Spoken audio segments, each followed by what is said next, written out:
Hello friends. Did you know nearly 80% of those who watch my videos aren't subscribed? If you enjoy these stories, please hit that subscribe button and leave a like. It really helps. Thank you for being here. By the way, where are you watching from? Let me know in the comments. Route 79 at night was never what you'd call welcoming, but I'd been running it long enough that the loneliness had stopped bothering me.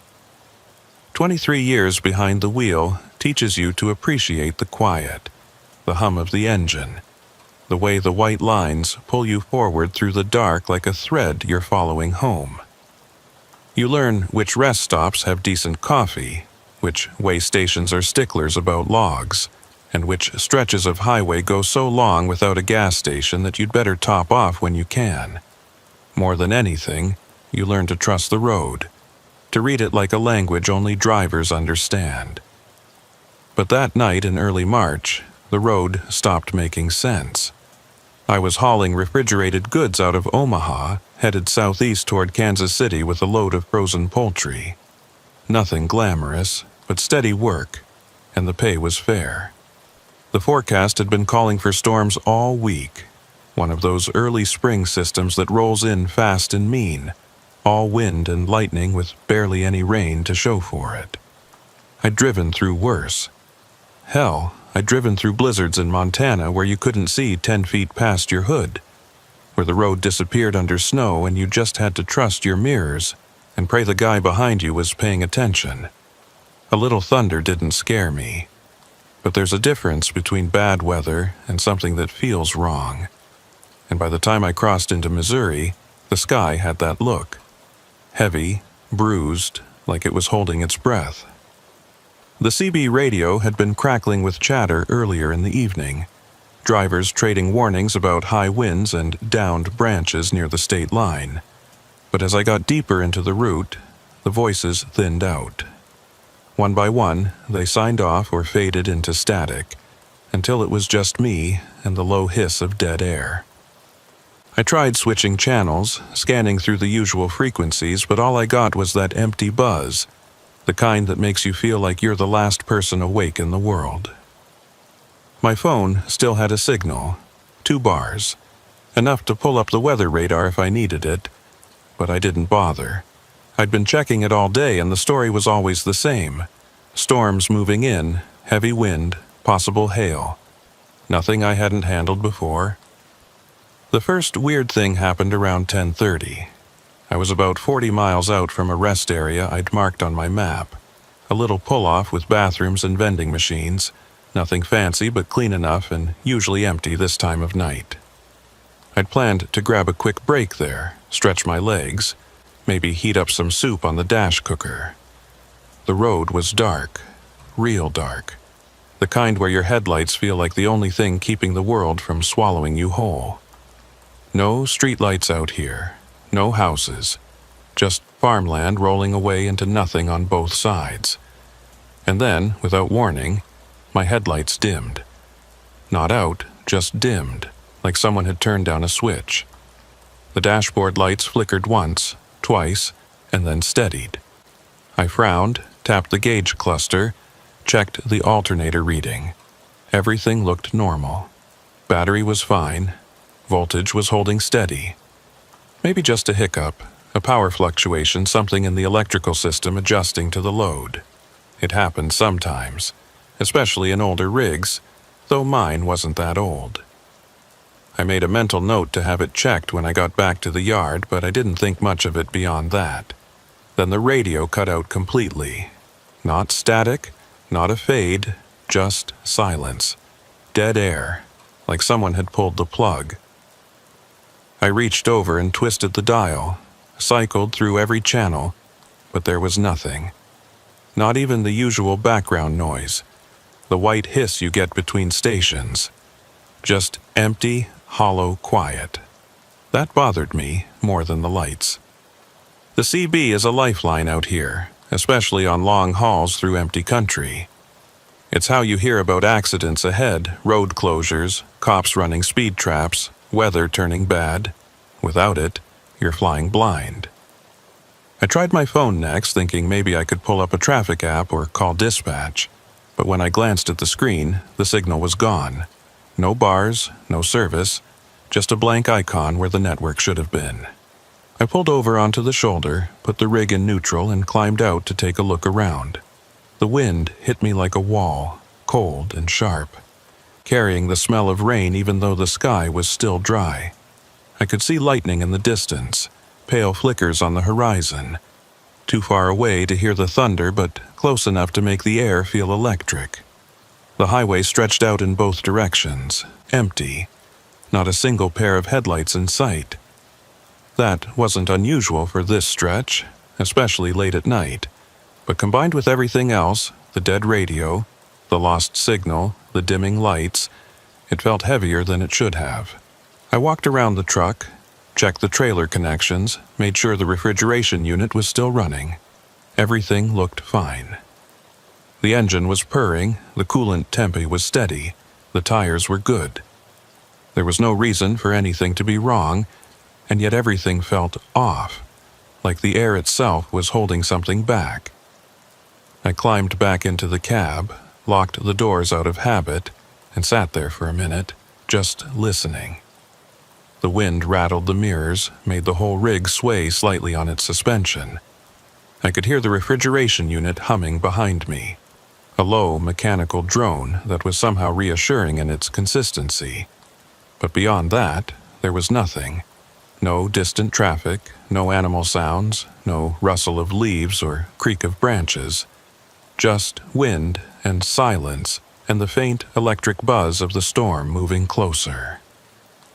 I put the truck back in gear and eased onto the highway, telling myself I was overthinking it, that I'd been on the road too long and my nerves were playing tricks on me. But I couldn't shake the feeling that something had changed, that I'd crossed some invisible line, and the world on the other side wasn't quite the same as the one I'd left behind. The rest area came up faster than I expected. A small blue sign reflecting in my headlights, and I took the exit without hesitation. I needed to regroup, check my phone again, maybe see if another driver had pulled in and could tell me if they were having the same issues. The ramp curved down and around, past a stand of trees that looked skeletal in the dark, branches twisting like fingers against the sky. The parking lot came into view, lit by a handful of tall sodium lights that cast everything in a sickly yellow glow. There were no other trucks, no cars, no RVs, just empty pavement and the low brick building that housed the restrooms, square and squat, and somehow lonelier than it should have been. I pulled into a spot near the building, facing the highway so I could see if anyone else came in, and killed the engine. The silence that followed was immediate and absolute, like the world had been waiting for me to stop moving so it could close in around me. I sat there for a moment, hands still on the wheel, staring out at the empty lot and the dark trees beyond. The wind had picked up, strong enough now that I could feel the truck rocking slightly, and the sky above was almost black, clouds stacked so thick they'd swallowed every trace of starlight. I grabbed my phone, checked the screen. Still no signal. I tried turning it off and back on, the universal fix for everything. But when it powered up again, the result was the same.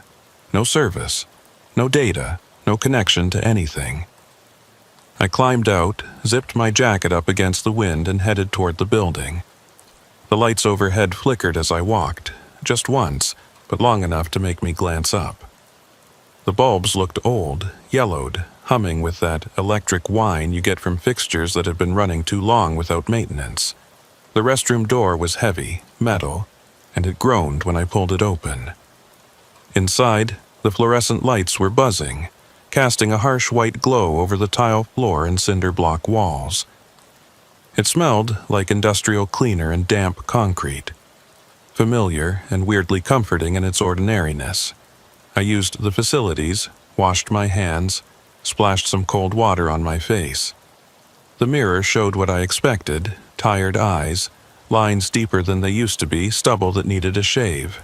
Nothing unusual. Nothing wrong. But when I stepped back outside, the lights in the parking lot were off. Not flickering, not dimmed, just off. The whole lot was dark, the only light coming from the faint glow of my truck's running lights and the distant, stuttering flashes of lightning on the horizon. I stopped in my tracks, staring at the tall poles where the sodium lamps had been burning just minutes before. They were dead, every single one, as if someone had thrown a breaker and killed the power all at once. My first thought was a blown transformer. Maybe the wind had knocked down a line somewhere. But that didn't explain why the building behind me still had power. I could see the fluorescent glow spilling out from the narrow windows near the roof, hear the faint hum of the lights inside. Just the parking lot was dark, and that didn't make sense. I walked back to the truck, moving faster now, every instinct telling me to get the hell out of there.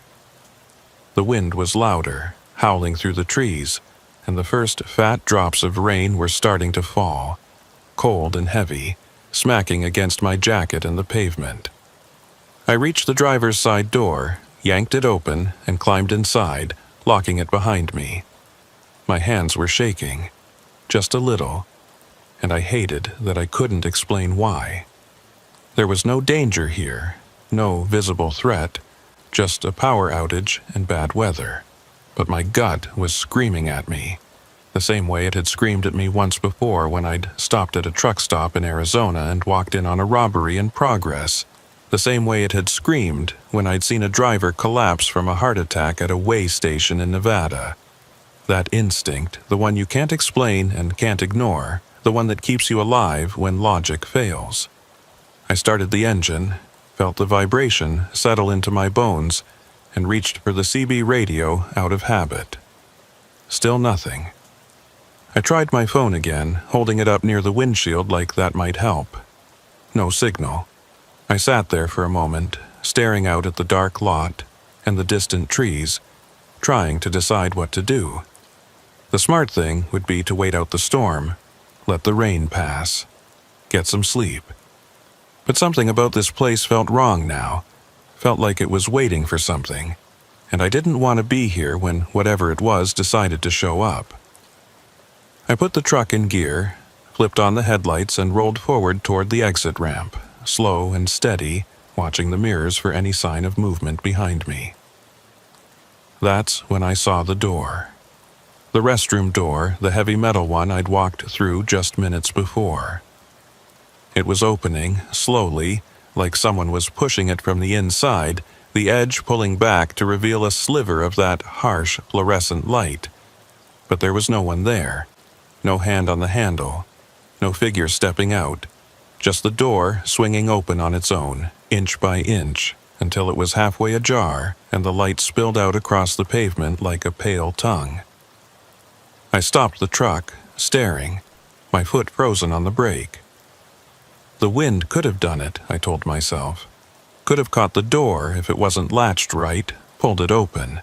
But the wind was blowing the wrong direction, pushing against the building, not pulling away from it. And the door was heavy, too heavy to move on its own, especially against that kind of pressure. I didn't wait to see more. I punched the gas, felt the truck lurch forward, and took the exit ramp faster than I should have, tires squealing slightly on the wet pavement. The rain was coming down harder now, heavy sheets that blurred the windshield and made the wipers work double time. I hit the highway and merged back into the right lane, watching the rest area disappear behind me in the mirrors, the building shrinking into the dark until it was just another shadow among shadows. My heart was pounding, adrenaline singing in my veins, and I forced myself to breathe slow and steady, to focus on the road ahead. Whatever had just happened, it was behind me now. I was moving, and as long as I kept moving, I was okay. But the radio was still dead. The phone still had no signal. And somewhere up ahead, the storm was waiting, close enough now that I could see the lightning splitting the sky in jagged white lines, close enough that the thunder was starting to roll in, deep and low and vibrating through the frame of the truck. I checked the fuel gauge. 3/4 full, plenty to get me to Kansas City if I didn't stop again. I checked the mirrors. Empty road behind me, no headlights, no taillights, just rain and darkness. I checked the dashboard, the gauges, the readouts. Everything normal, everything fine. Except it wasn't fine. Because when I glanced at the CB radio one more time, hoping maybe it had flickered back to life, I saw something that made my blood run cold. The power light was on. The unit was active. The green LED glowing steady like it always did when it was receiving. But there was no sound, no voices, no static, just that light, burning bright in the dark cab, telling me the radio was working even though I couldn't hear a damn thing. I reached over, turned the volume knob up all the way. Nothing. I switched channels, cycled through every frequency, pressed the transmit button and said, "This is Dale Haskell. Anybody out there?" My voice sounded flat and strange in the enclosed space, swallowed by the hum of the engine and the hammer of rain on the roof. I released the button, waited for a response, anything, even static. But the radio stayed silent, that green light glowing like a tiny accusation, like it was mocking me for expecting it to work the way it should. I turned it off, reached over and clicked the power button, watched the light go dark. Then I sat back, gripped the wheel with both hands, and focused on driving. The storm was all around me now, lightning flashing so bright it turned the world white for half a second at a time, thunder cracking so loud I felt it in my chest. The rain was relentless, torrential, turning the highway into a river and making the truck hydroplane slightly every time I hit a deep puddle.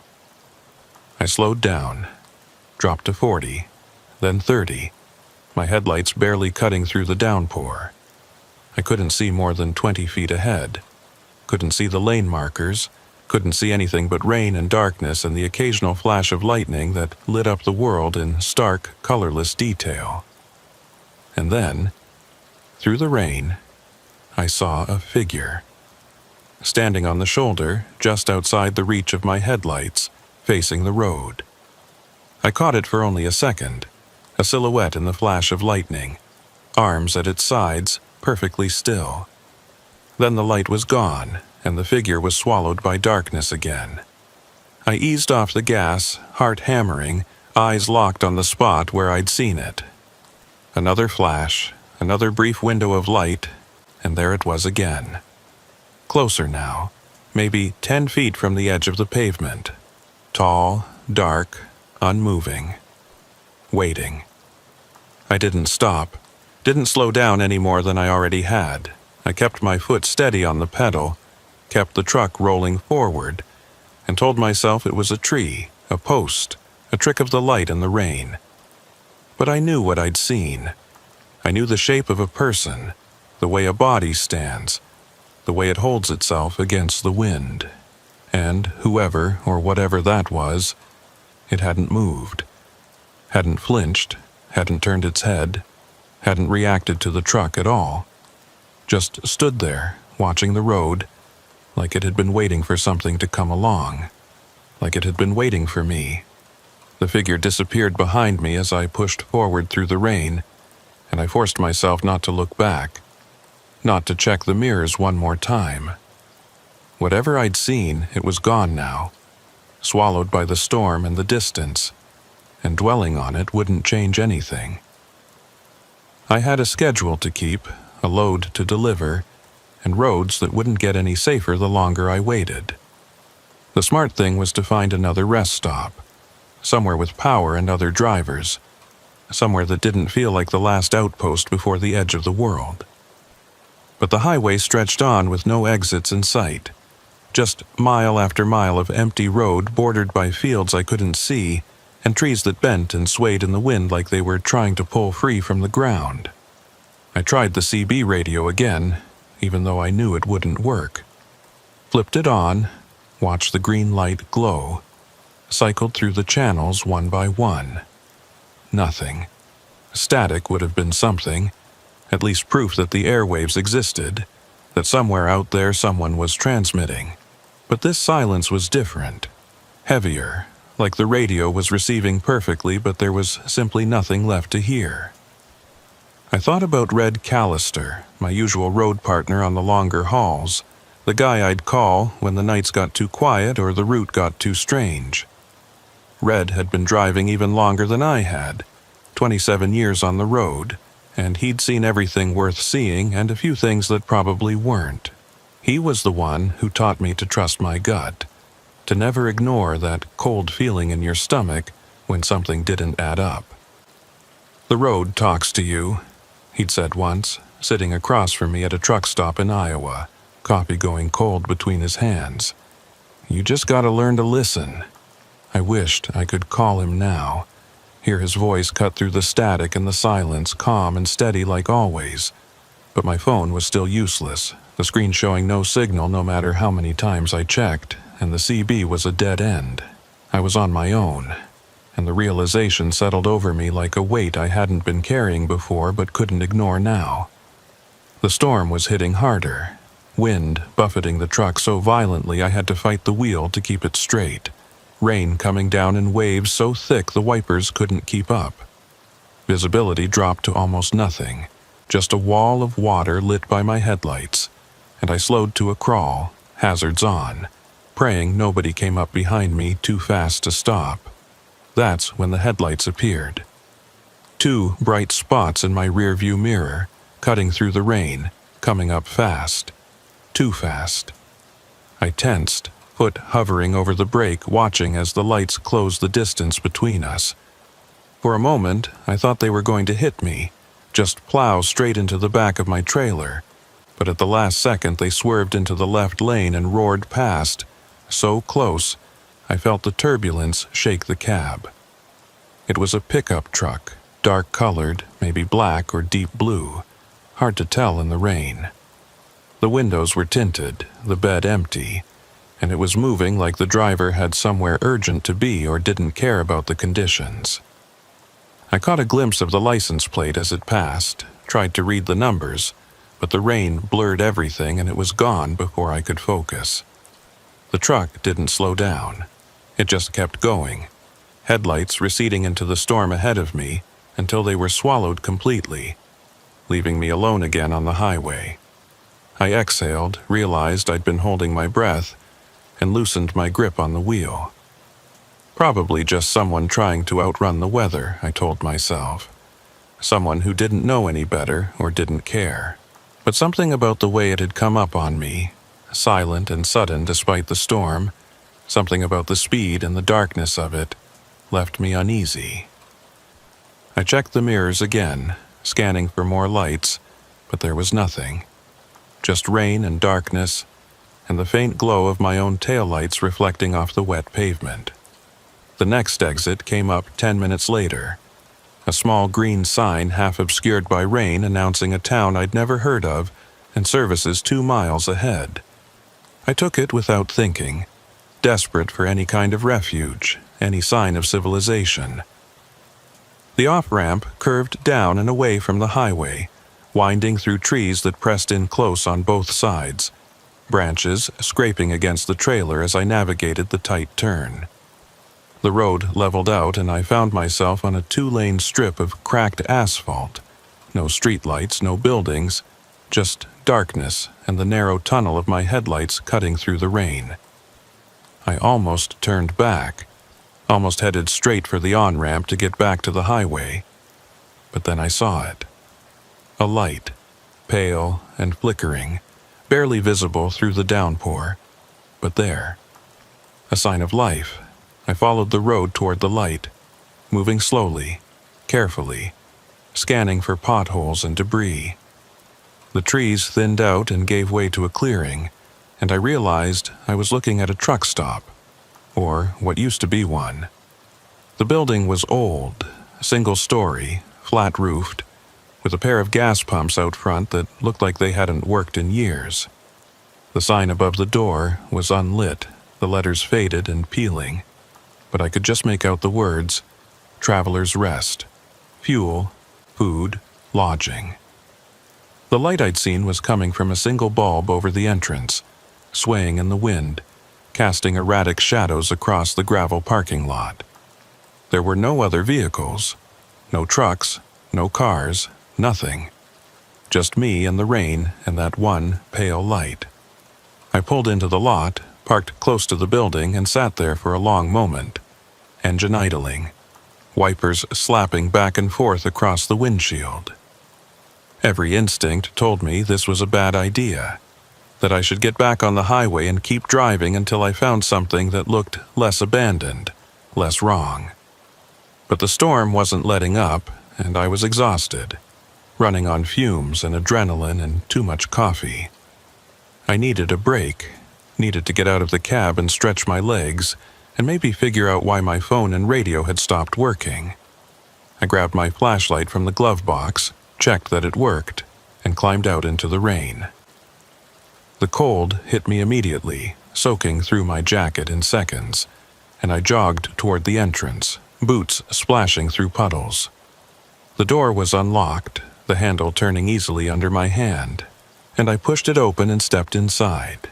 The interior was dim, lit by a handful of fluorescent tubes that buzzed and flickered overhead, casting the space in a sickly yellow-green glow. It looked like a diner, or used to be one. A long counter ran along the back wall, stools bolted to the floor in front of it, and a few booths lined the windows. The floor was linoleum, cracked and peeling in places, and the air smelled like old grease and damp wood, and something else I couldn't quite place. Not decay exactly, but close, like something had been left to sit too long without moving. There was no one behind the counter, no one in the booths.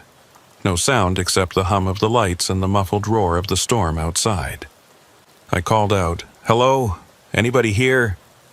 My voice echoed in the empty space, flat and small, and no one answered. I walked further in, flashlight in hand, sweeping the beam across the room. The shelves behind the counter were mostly bare, just a few dusty cans and boxes that looked like they'd been there for decades. The cash register was old, the kind with mechanical buttons and a pull handle, and it was covered in a thin layer of grime. A door at the far end of the room stood ajar, leading into what I assumed was a back office or storage area, but I couldn't see anything beyond the threshold, just darkness. I turned back toward the entrance, ready to leave, when I heard it, a voice, faint, crackling, like it was coming from a great distance or through a bad connection. I froze, listening, trying to figure out where it was coming from. Then I saw it, a CB radio sitting on the counter near the register, the speaker grill facing out toward the room. The power light was on, green and steady, and the voice was coming from the speaker, low and distorted, but unmistakably human. I stepped closer, straining to make out the words. "Route 79, if you're receiving, respond." My heart skipped. Route 79. That was my route. I grabbed the handheld mic, pressed the transmit button, and said, "This is Dale Haskell. I'm receiving you. Who is this?" I released the button and waited, staring at the radio, willing it to respond. The voice came back, clearer now, though still edged with static. "Dale, it's Red. Jesus, I've been trying to reach you for an hour. Where the hell are you?" Relief flooded through me, so strong it almost made my knees weak. Red, of course it was Red. I should have known he'd be out here somewhere, working the same routes, keeping an eye out for drivers who might need help. I pressed the button again, spoke quickly. "I'm at some old truck stop off the highway, couple miles past the last exit. Place called Traveler's Rest. My phone's dead. CB's been silent all night. You getting this?" There was a pause, long enough that I thought I'd lost him, and then his voice came back, slower now, cautious. "Dale, listen to me. You need to get out of there, right now." I frowned, glanced around the empty diner. "Why? What's wrong?" "That place has been closed for 15 years, Red said, his voice tight, like he was trying to stay calm and failing. "There's no power there, no lights, nothing. If you're seeing lights, if you're hearing this, something's not right. Get back in your truck and get the hell out. Now. I looked up at the flickering fluorescent tubes overhead, at the glowing green light on the CB radio, at the pale bulb swinging outside the window. All of it powered. All of it working. Impossible as that should have been. My mouth went dry. I backed toward the door, eyes still on the radio, on the light, on the empty room that suddenly felt too small, too close. Red, I'm looking at the lights right now. They're on. The radio's working. I don't understand. I don't either, Red said. And I could hear the fear in his voice now, raw and unfiltered. But I've heard stories about that place. Drivers who stopped there and didn't come back out, or came out different, confused, like they'd lost time. Whatever you're seeing, it's not real, or it shouldn't be. Just get out, Dale, please. I didn't need to be told twice. I dropped the mic, turned, and ran for the door, slamming through it and out into the rain. The storm was even worse now, wind howling, rain lashing at me like needles, but I didn't care. I sprinted across the gravel lot to my truck, yanked the door open, and threw myself inside, slamming it shut and locking it behind me. My hands were shaking so badly I could barely get the key in the ignition, but I managed, and the engine roared to life, loud and reassuring and real. I shifted into gear, punched the gas, and tore out of that lot like the devil himself was on my heels. In the rearview mirror, I saw the light over the entrance flicker once, twice, and then go out. The whole building went dark, swallowed by the storm, and within seconds it was like it had never been there at all. Just darkness and rain and empty road. I kept driving, didn't slow down, didn't look back again. My heart was pounding, adrenaline singing through every nerve, and I couldn't stop thinking about what Red had said. Closed for 15 years, no power, drivers who didn't come back out. I'd been inside that place, walked through it, touched the counter, heard the radio. It had all felt real, solid, undeniable. But if Red was right, if that place had been dark and dead for over a decade, then what the hell had I just walked into? I found the on-ramp and merged back onto the highway, pushing the truck harder than I should have, needing the speed, needing the distance. The rain was still coming down, but it felt different now. Cleaner somehow, like I'd passed through something thick and toxic and come out the other side. My phone buzzed in the cup holder, a sudden sharp sound that made me jump, and I grabbed it, stared at the screen. Signal. Full bars. Messages and missed calls flooding in, all from the last hour, all from dispatch and Red and a few other drivers I knew. I pulled over onto the shoulder, hands still shaking, and called Red back. He picked up on the first ring. "Dale? That you?" "Yeah," I said, my voice rough, throat tight.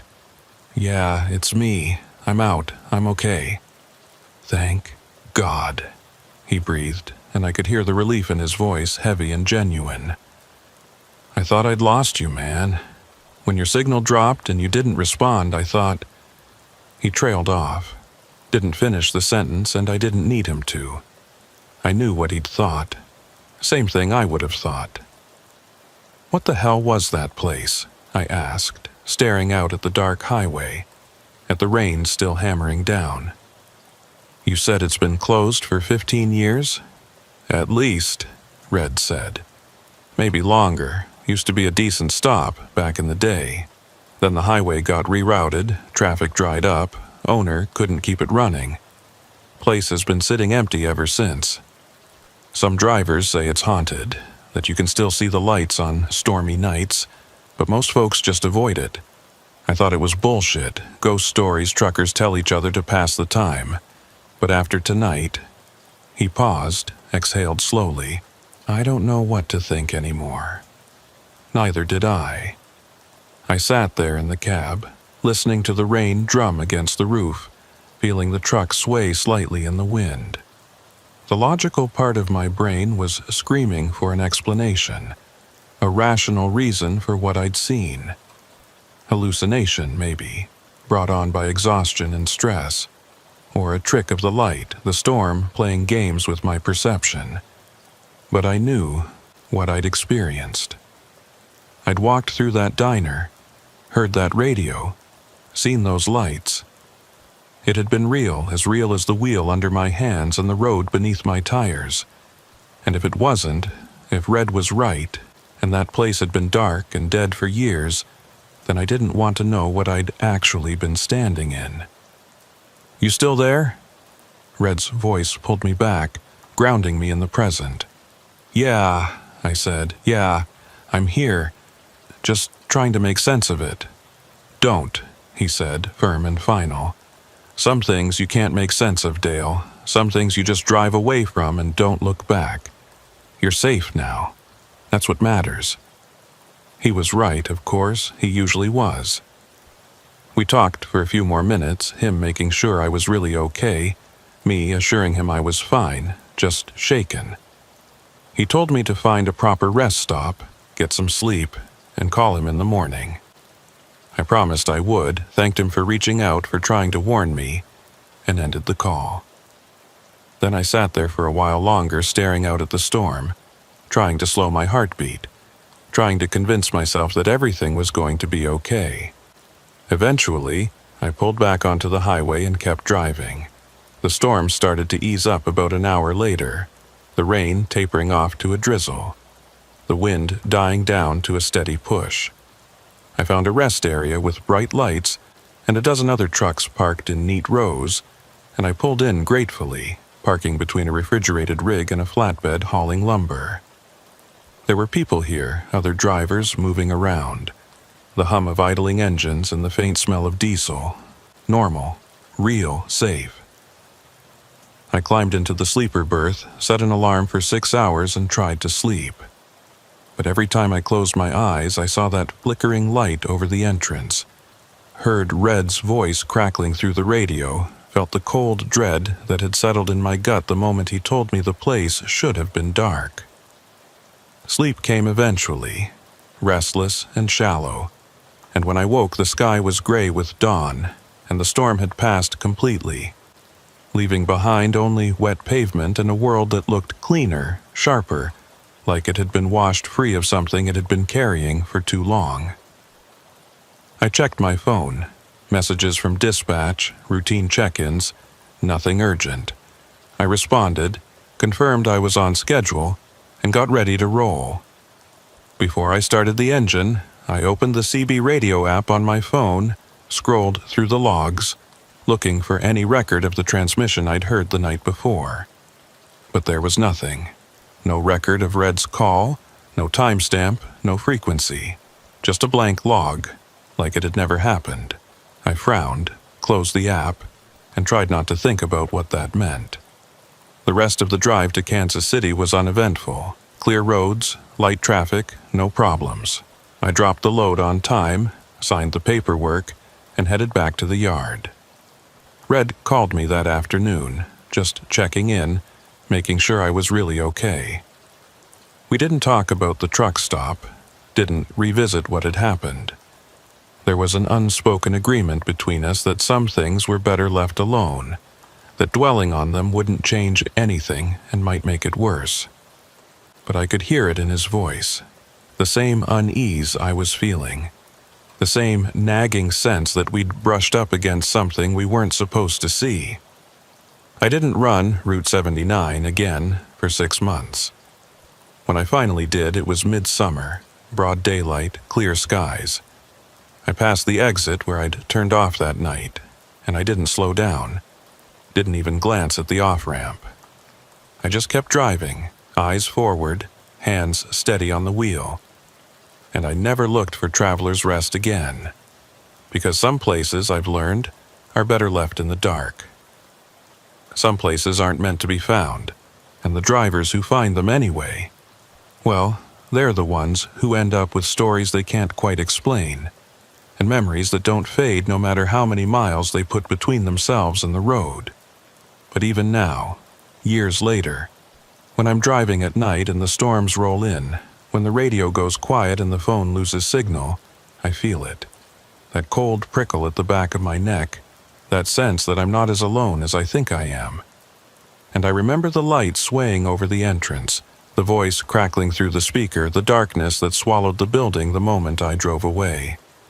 I remember, and I keep driving, because that's all you can do out here. Keep moving, keep your eyes forward, and trust that the road ahead is more real than the one you left behind. The weeks after that night passed slowly, measured out in miles and deliveries and the kind of routine that's supposed to make you feel safe. I kept my head down, ran my routes, checked in with dispatch like clockwork. But something had changed, some fundamental shift in the way I saw the road, the way I felt about being alone out there in the dark. I found myself checking my phone more often, making sure the signal held, making sure I wasn't drifting into some dead zone where the world could slip away without warning. I kept the CB radio on constantly now, even when it was just static, because the silence felt worse. At least static meant the radio was working, meant there were airwaves out there carrying voices and warnings, and proof that other people existed beyond the reach of my headlights. Red called me every few days just to check in, never mentioning Traveler's Rest directly, but always asking how I was holding up, if I'd seen anything strange, if the routes were treating me right. We'd talk about normal things, weather and traffic, and which truck stops had raised their fuel prices, but underneath it all was that shared understanding, that unspoken acknowledgement that we'd both touched something we weren't supposed to, and now we were waiting to see if it would reach back. He told me once, late at night, when we were both parked at different rest areas hundreds of miles apart, that he'd started avoiding certain stretches of highway, places where the exits felt wrong or the mile markers seemed to repeat themselves. "I'm not superstitious," he said, his voice crackling slightly through the connection. "But I'm not stupid either. If the road's trying to tell you something, you listen." I took his advice, started planning my routes more carefully, avoiding the back roads and lonely stretches where services were sparse and help was hours away. It cost me time, sometimes added 50 or 60 miles to a run, but time was cheap compared to whatever I might encounter if I cut corners. Dispatch noticed, asked why I was burning extra fuel, why my logs showed detours that didn't make sense. I told them I was being cautious, that winter roads required more attention, and they didn't push it. They knew better than to question a driver with a clean record and 23 years of experience. But I could feel them watching, waiting to see if I'd slip, if whatever had rattled me would affect my performance. It was late April when I ran into Marla Fitch. I'd taken a load up through Nebraska, farm equipment headed to a distributor outside of Scottsbluff, and I was on my way back empty, deadheading south toward Denver to pick up the next job. The weather had turned warm, almost summer-like, and the roads were clear, traffic light, everything easy and straightforward. I'd stopped at a rest area just past the state line to grab some coffee and use the facilities, and that's where I saw her, standing next to an older Freightliner with faded paint and mismatched hubcaps, staring at the open hood like it had personally offended her. She was in her 50s maybe, short and stocky with gray hair pulled back in a ponytail and coveralls that had seen better days. There was a toolbox open on the ground next to her, wrenches scattered around like she'd been working at this for a while, and the look on her face was pure frustration mixed with exhaustion. I recognized that look. I'd worn it myself more than once, usually at 3 a.m. when something broke down in the middle of nowhere and the nearest mechanic was 100 miles away.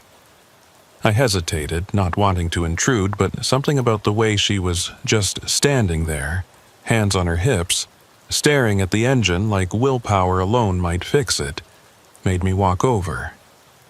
"You need a hand?" I called out, keeping my distance, giving her space to tell me to mind my own business if she wanted. She looked up, sized me up in about 2 seconds and nodded. Alternators shot, I think. Or the belt, can't tell which. Either way, I'm not going anywhere until I figure it out, and I've got a delivery window closing in 6 hours. Her voice was rough, like she'd spent too many years breathing diesel fumes and cigarette smoke. But there was a sharpness to it, an intelligence that suggested she knew exactly what she was doing and just needed a second set of eyes. I walked over, peered into the engine bay. It was clean, well maintained, the kind of rig someone takes care of because it's not just a vehicle, it's a livelihood.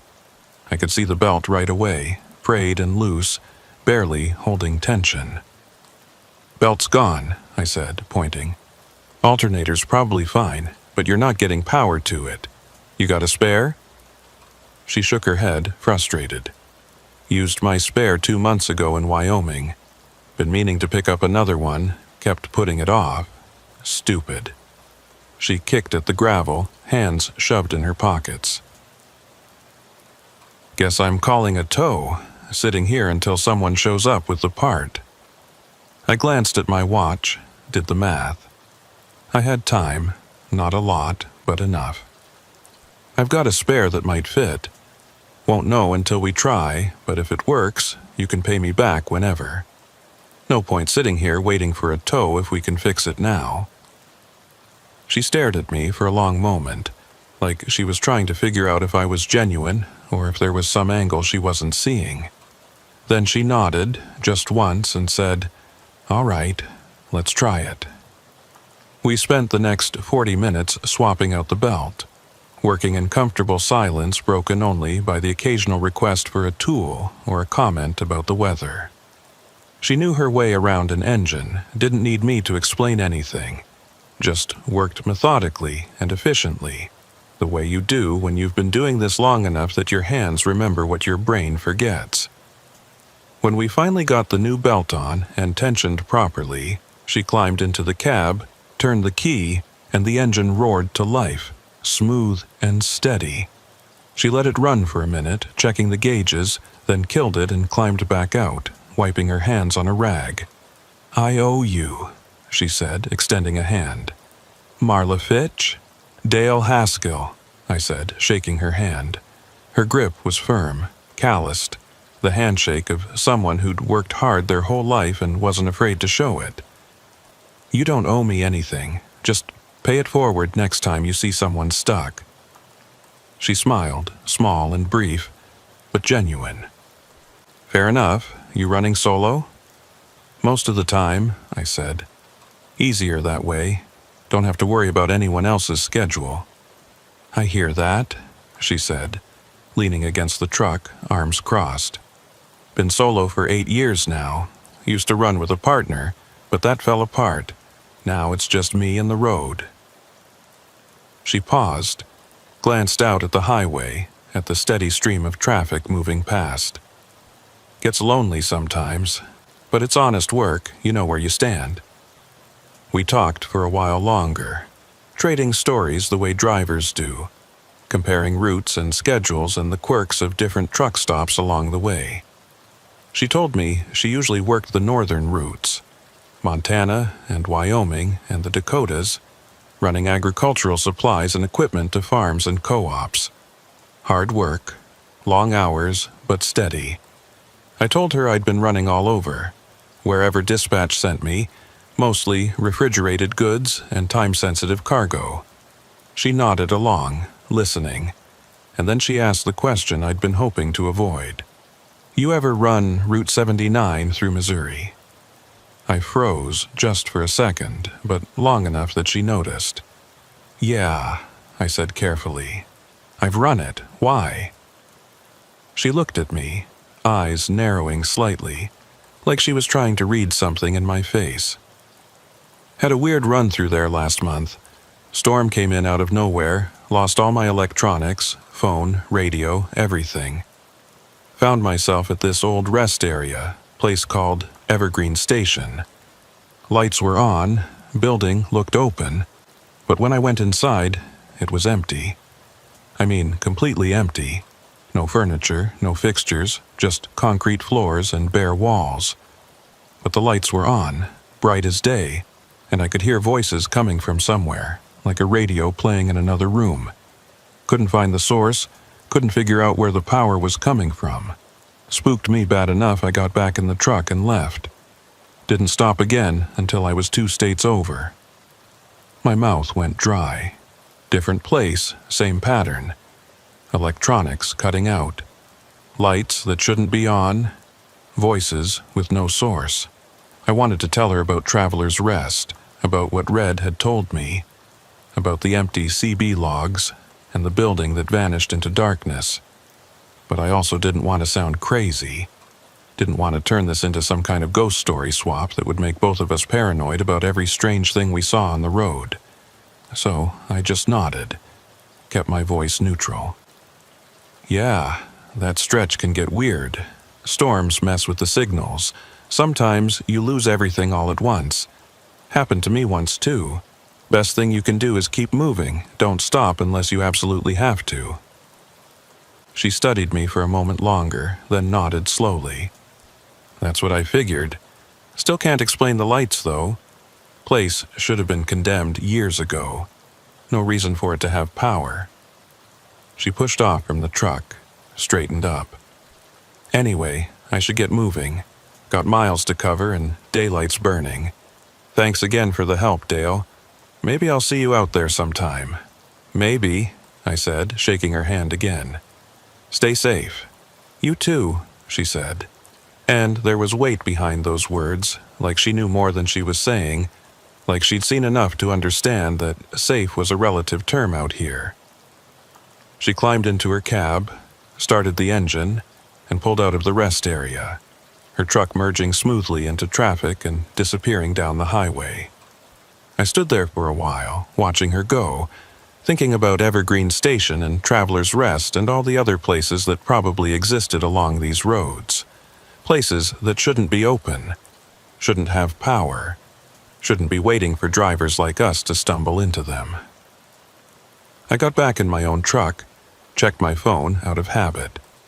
Full signal, messages from dispatch, everything normal. I pulled up a map, searched for Evergreen Station. Nothing came up.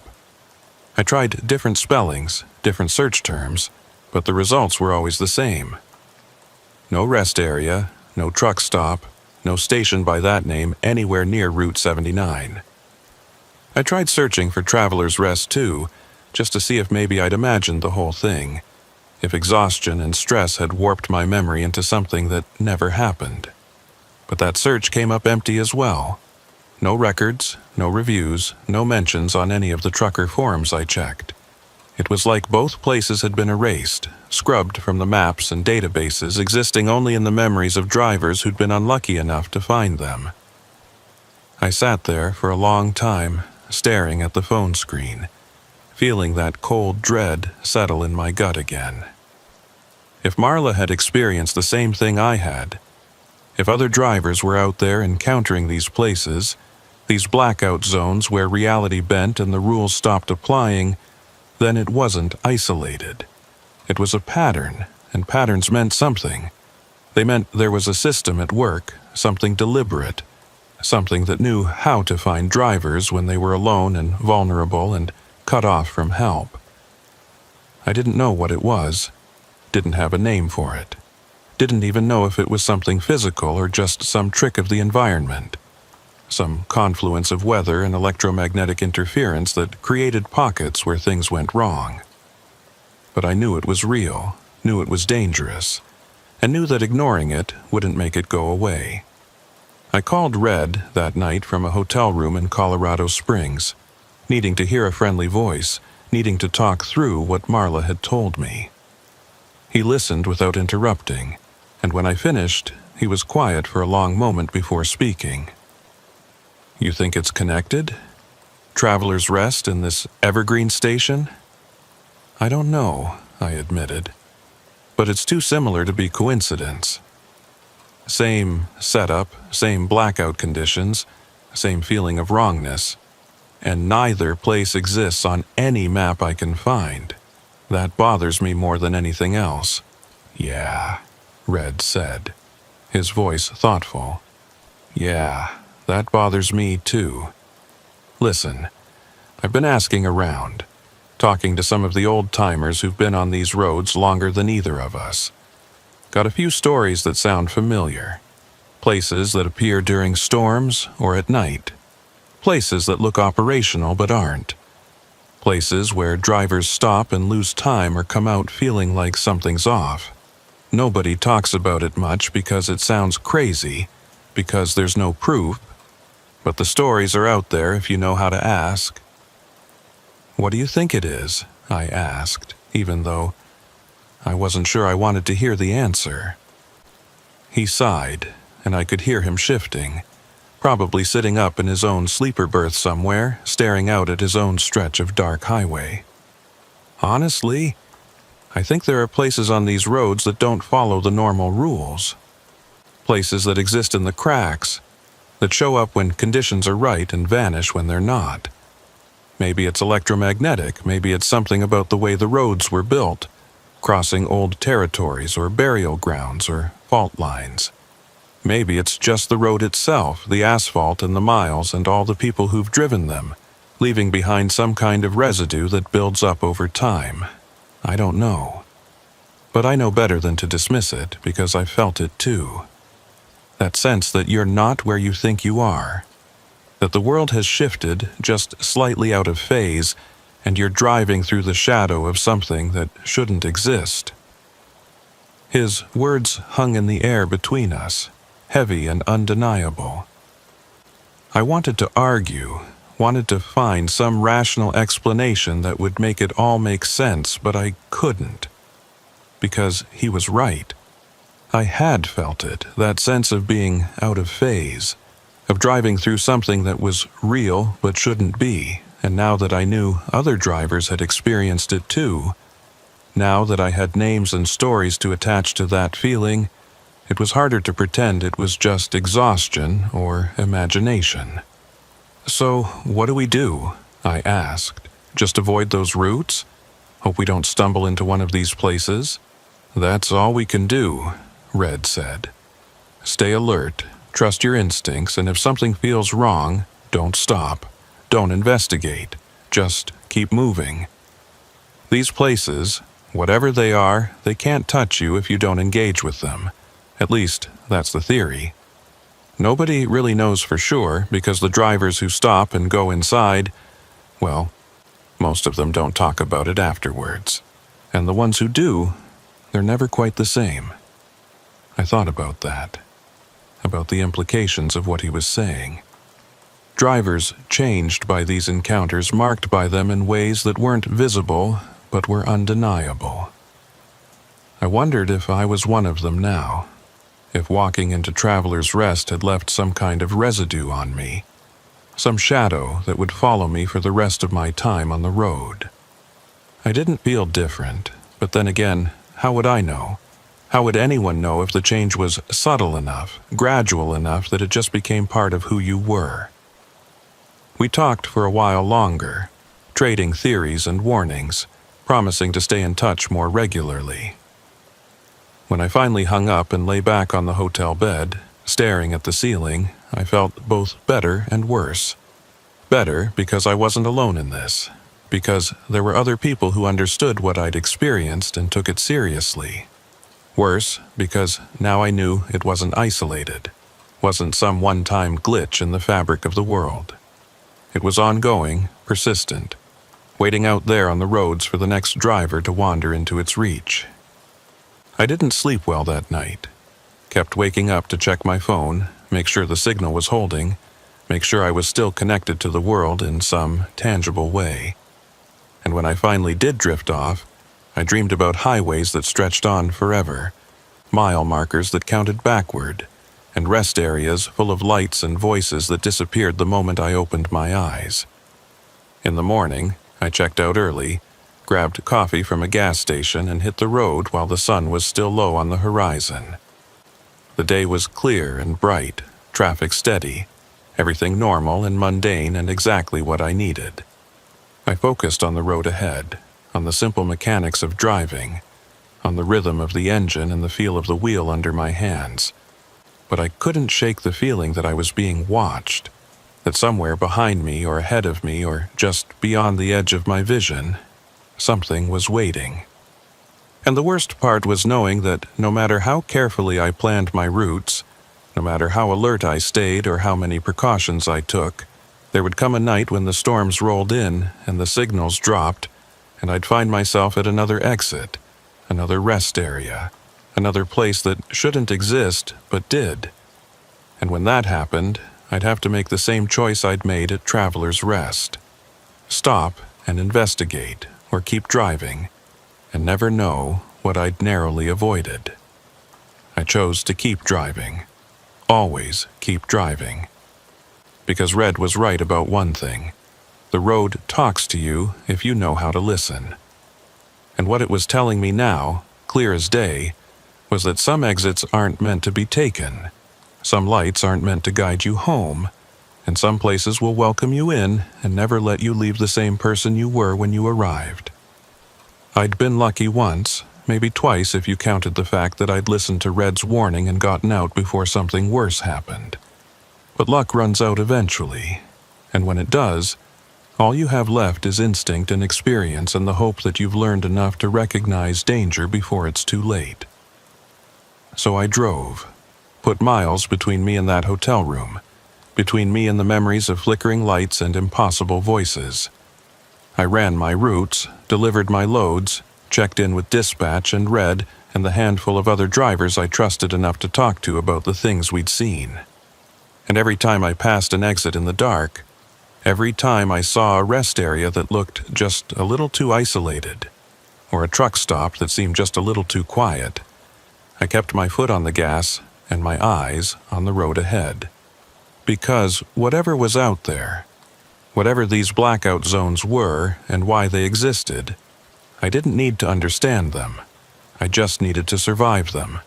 And survival, I'd learned, was less about courage and more about knowing when to walk away, when to trust that cold feeling in your gut, and when to let the mystery remain a mystery, because some answers come with a price you're not willing to pay.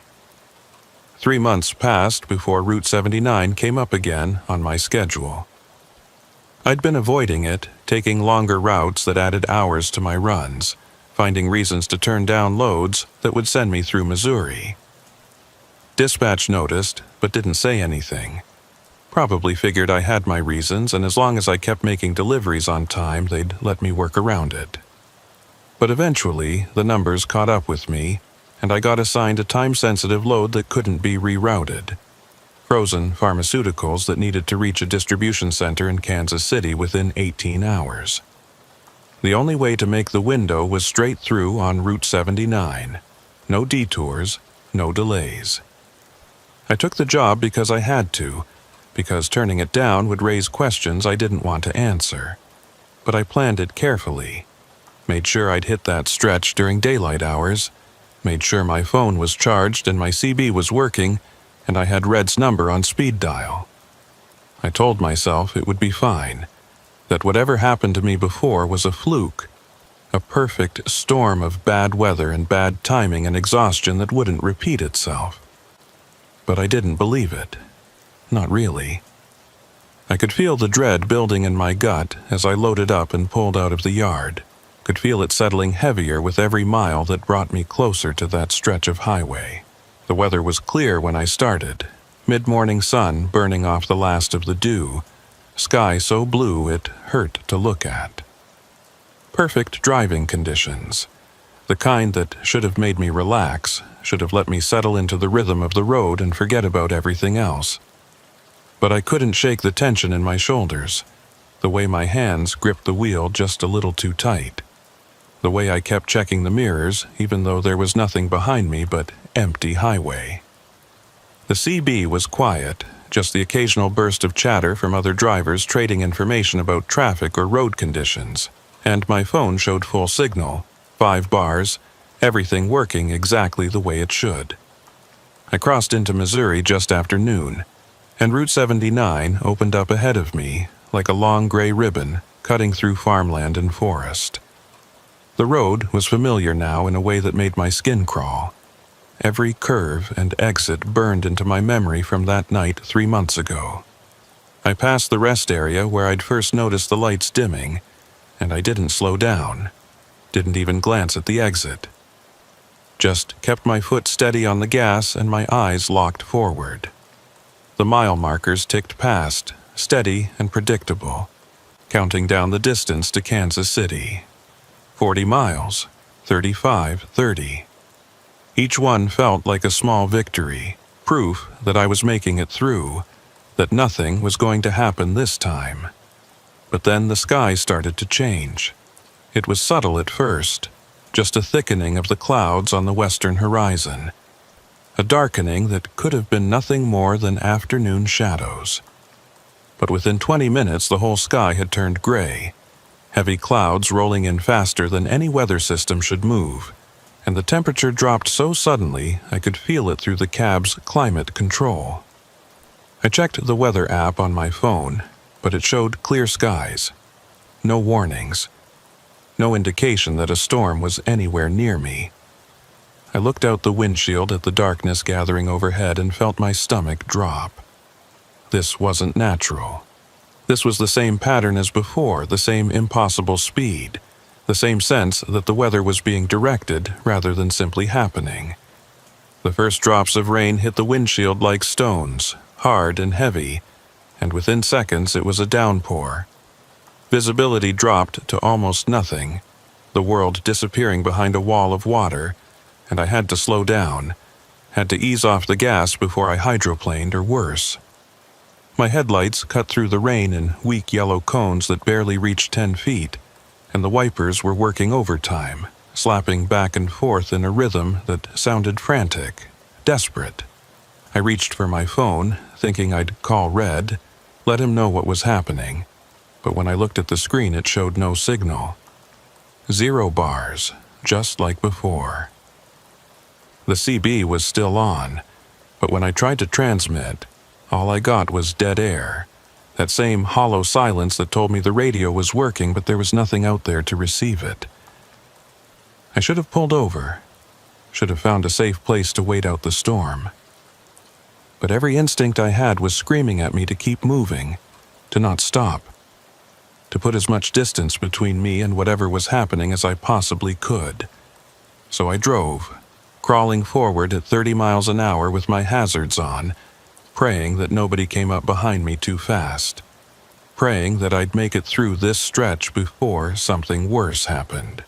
The rain hammered down, relentless and angry, and the thunder rolled in so close I could feel it vibrating through the frame of the truck.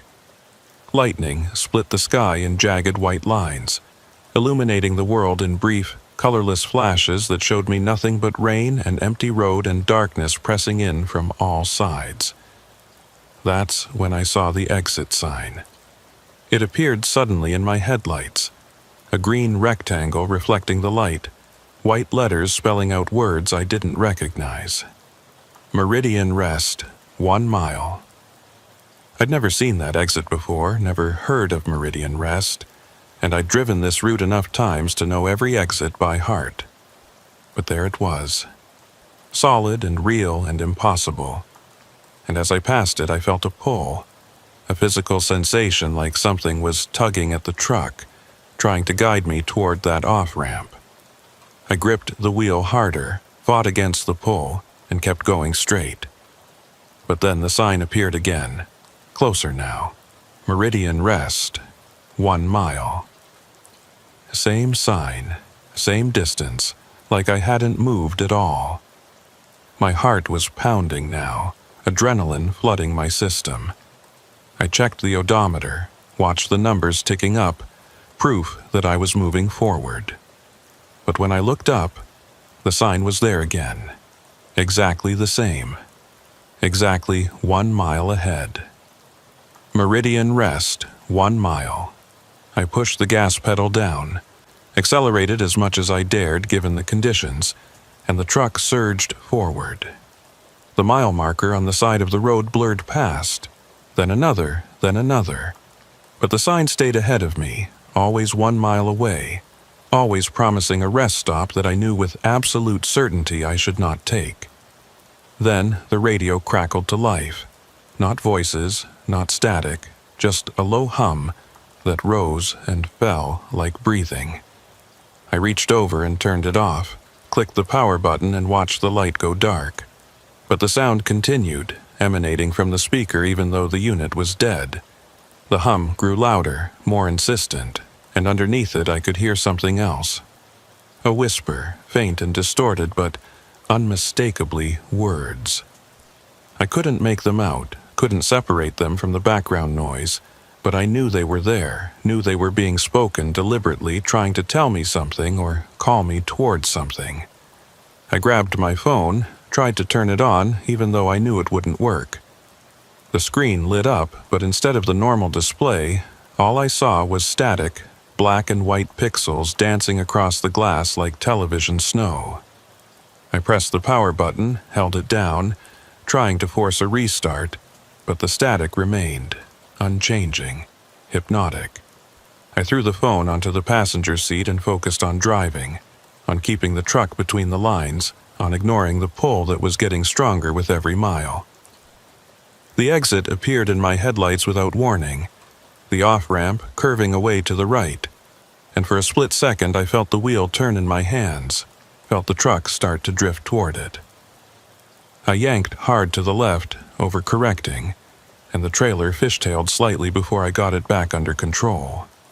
My hands were shaking, breath coming fast and shallow, and I could taste copper in my mouth where I'd bitten the inside of my cheek.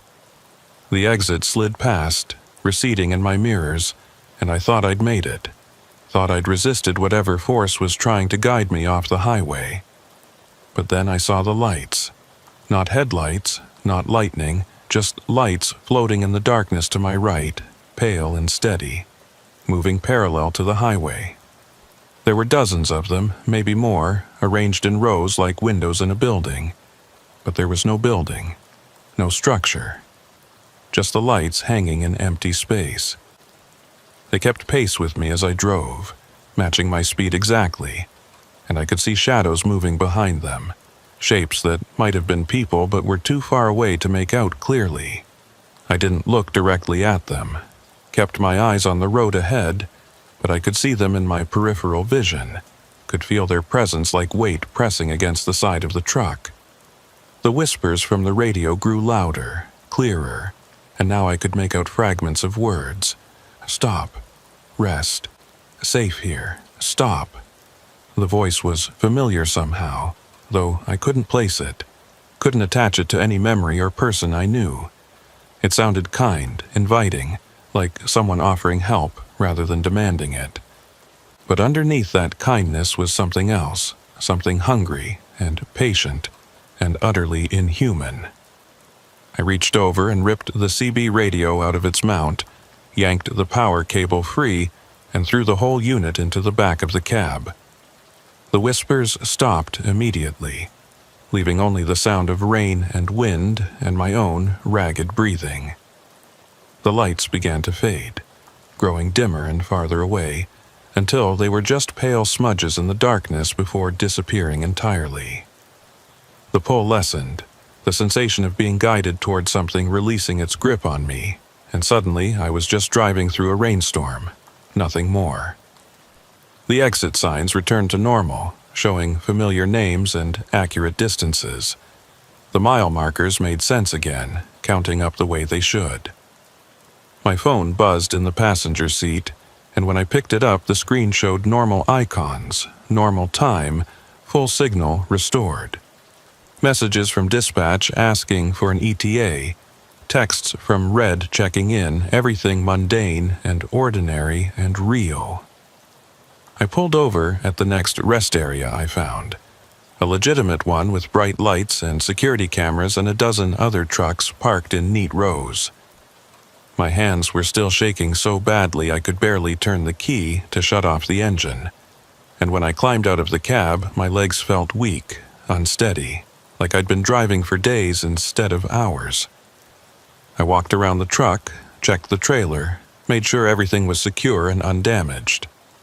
The refrigeration unit was running perfectly, the load inside still frozen solid, completely unaffected by whatever I'd just driven through. On the outside, nothing had changed. But inside, I felt different. Felt like something had been scraped away or hollowed out, leaving a space that echoed with memories I couldn't quite grasp. I called Red from inside the rest area building, standing under the fluorescent lights with a cup of coffee I wasn't drinking, just holding it for the warmth. He answered on the second ring, and before he could say anything, I started talking, told him everything that had happened. The repeating exit signs, the floating lights, the whispers from a radio that shouldn't have been working. He listened without interrupting, and when I finished, there was a long silence before he spoke.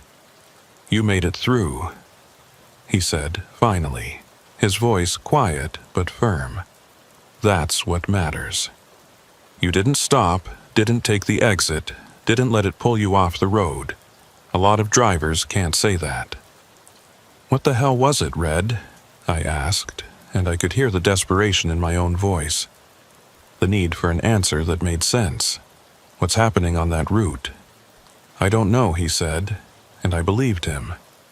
"But I think it's been there a long time, maybe as long as the road itself. And I think it's getting stronger, or maybe just more active. More drivers are reporting things, seeing things, especially at night or during storms. The pattern's always the same. Electronics fail, impossible exits appear, and if you stop, if you take one of those exits, you end up somewhere that exists and doesn't exist at the same time. Some drivers find their way back, others don't. And the ones who do, they're never quite sure how much time passed or what happened while they were gone." I thought about the lights I'd seen, the shadows moving behind them. "You think those are other drivers? The ones who stopped?" "Maybe," Red said. "Or maybe there's something else. Something that uses the appearance of people to make you think it's safe." "I don't know, Dale. Nobody knows. We just know enough to be afraid of it, to avoid it when we can, and survive it when we can't." We talked for a while longer, and by the time I hung up, I felt steadier, more grounded. I went back to the truck, climbed into the sleeper berth, and tried to rest for a few hours before finishing the drive to Kansas City. Sleep came in fits and starts, interrupted by dreams of highways that looped back on themselves and exit signs that counted down to 0. When I woke up, it was late afternoon. The storm had passed completely, and the sun was breaking through the clouds in long golden shafts that made the wet pavement shimmer like glass. I delivered the load on time, signed the paperwork, and headed back to the yard. Dispatch called to congratulate me on making the tight window, asked if I was available for another run the next day. I told them I needed a few days off, personal time, nothing urgent but necessary. They approved it without question. Probably heard something in my voice that told them not to push. I spent those days at home, away from the truck and the road, trying to process what had happened, trying to convince myself that I'd imagined the worst of it, that stress and exhaustion had amplified normal events into something more sinister. But I couldn't shake it, couldn't forget the way the exit sign had repeated itself, the way the lights had followed me, the way the whispers had sounded so reasonable, so kind, even as they tried to lure me off the road. And I couldn't forget what Red had said about drivers who stopped and didn't come back, or came back different. I wondered how many trucks were out there right now, parked at rest areas that didn't exist on any map. Drivers sitting in cabs that were slowly filling with that patient, hungry presence I'd felt pressing against my truck. I wondered if they knew they were trapped, if they were trying to get out, or if whatever had taken them had convinced them they were exactly where they wanted to be. When I went back to work, I requested different routes, anything that didn't involve Route 79. Dispatch accommodated me for a while, but eventually the question came up, the one I'd been dreading. Why was I avoiding that route? Was there a problem with the road conditions? Something I knew that they didn't? I told them it was personal preference, that I'd had some close calls there and wanted to try different corridors for a while. They accepted the explanation, but I could tell they weren't entirely satisfied. Could tell they thought I was being superstitious or irrational. And maybe I was. Maybe everything I'd experienced had a logical explanation I just couldn't see. Some combination of weather and electromagnetic interference and psychological stress that created the illusion of something impossible. But I didn't think so. I thought about Marla Fitch and her encounter at Evergreen Station, about Red's warnings and the stories from other drivers he'd collected, about the pattern that was too consistent to be coincidence. I thought about the fact that these places didn't appear on maps, didn't leave records, didn't exist in any official capacity, and yet were as real as the road I drove on every day. And I realized that some questions don't have answers, at least not answers that humans are equipped to understand. Some things just are, existing in the spaces between what we know and what we can prove, and the only smart response is to acknowledge them and stay clear. I still drive long haul, still run routes all over the country, still spend more nights in my cab than in my own bed. But I'm more careful now, more aware of the signs that something's wrong. When the weather turns too fast, when the electronics start failing, when exit signs appear that I don't recognize, I don't investigate. I keep my foot on the gas and my eyes forward, and I trust that whatever's out there, it can't touch me as long as I keep moving. Red and I check in with each other regularly now, trading information about routes and conditions and the occasional strange encounter that doesn't quite add up. Marla called me once, a few weeks after our first meeting, to tell me she'd quit running the northern routes entirely, moved to coastal corridors where the roads were newer and the history less complicated. I didn't blame her. Sometimes, late at night when I'm parked at a rest area and the world outside is dark and quiet, I think about those lights I saw floating in the storm, those shadows that might have been people. I think about the whispers from the radio, the voice that sounded kind and patient and wrong.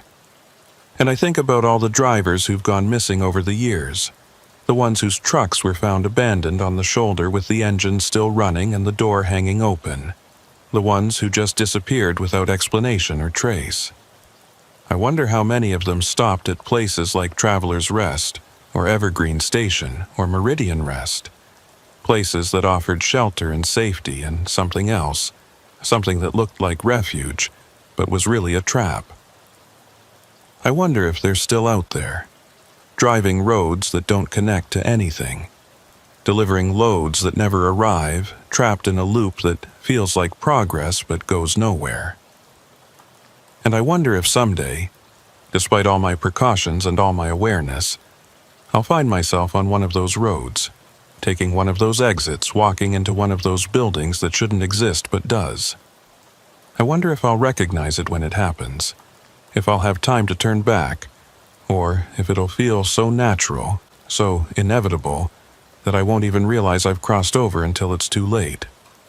But until then, I drive. I keep my schedule, make my deliveries, maintain my equipment, and trust that the line between the world I know and the world I glimpsed that night on Route 79 is something I can navigate as long as I stay alert. The road is still my home, still the place where I feel most myself, most free. But it's also become something else, a territory marked with invisible boundaries and hidden dangers, places where the rules change without warning, and survival depends on recognizing the signs before they become inescapable. Route 79 is still there, still carrying traffic, still connecting cities and towns and lives across Missouri, and somewhere along that route, probably during storms or at night when visibility is low and help is far away, those exits still appear. Those lights still float in the darkness. Those voices still whisper from radios that shouldn't be working. And drivers still see them, still feel the pull, still face the choice between stopping and continuing. Some choose to stop. Some don't. And for those who keep driving, who resist the pull and make it through to the other side, the memory stays with them. A reminder that the world is bigger and stranger and more dangerous than it appears on any map. I made it through. I'm still here, still driving, still alive. But I'm not unchanged. Something about that experience marked me, left an impression that goes deeper than fear or trauma, something that feels like recognition. Like I brushed up against something ancient and patient and vast, something that's been waiting alongside these roads since they were first paved, watching drivers pass and occasionally reaching out to see who'll stop, who'll listen, who'll step off the path and into the spaces between. I didn't stop, but I came close. And that closeness, that near miss, is something I carry with me on every run, every mile, every time I see storm clouds gathering on the horizon and feel my phone signal start to fade. The road talks to you, if you know how to listen. But sometimes what it says isn't a warning or a guide. Sometimes it's an invitation. And the hardest part of being a driver, of living this life out here on the endless highway, is learning to recognize the difference between the two, and having the strength to keep moving when every instinct tells you to stop and see what's waiting just beyond the next exit. Just past the lights that shouldn't be there, just inside the door that's standing open in the storm. I keep moving, I always keep moving, because the moment you stop, the moment you step off the road and into those spaces that exist in the margins of reality, you might never find your way back. And even if you do, you'll never be quite sure if you brought something back with you, some shadow or echo of that other place, riding along in your cab, waiting for the next storm, the next blackout, the next opportunity to guide you off the road and into the dark.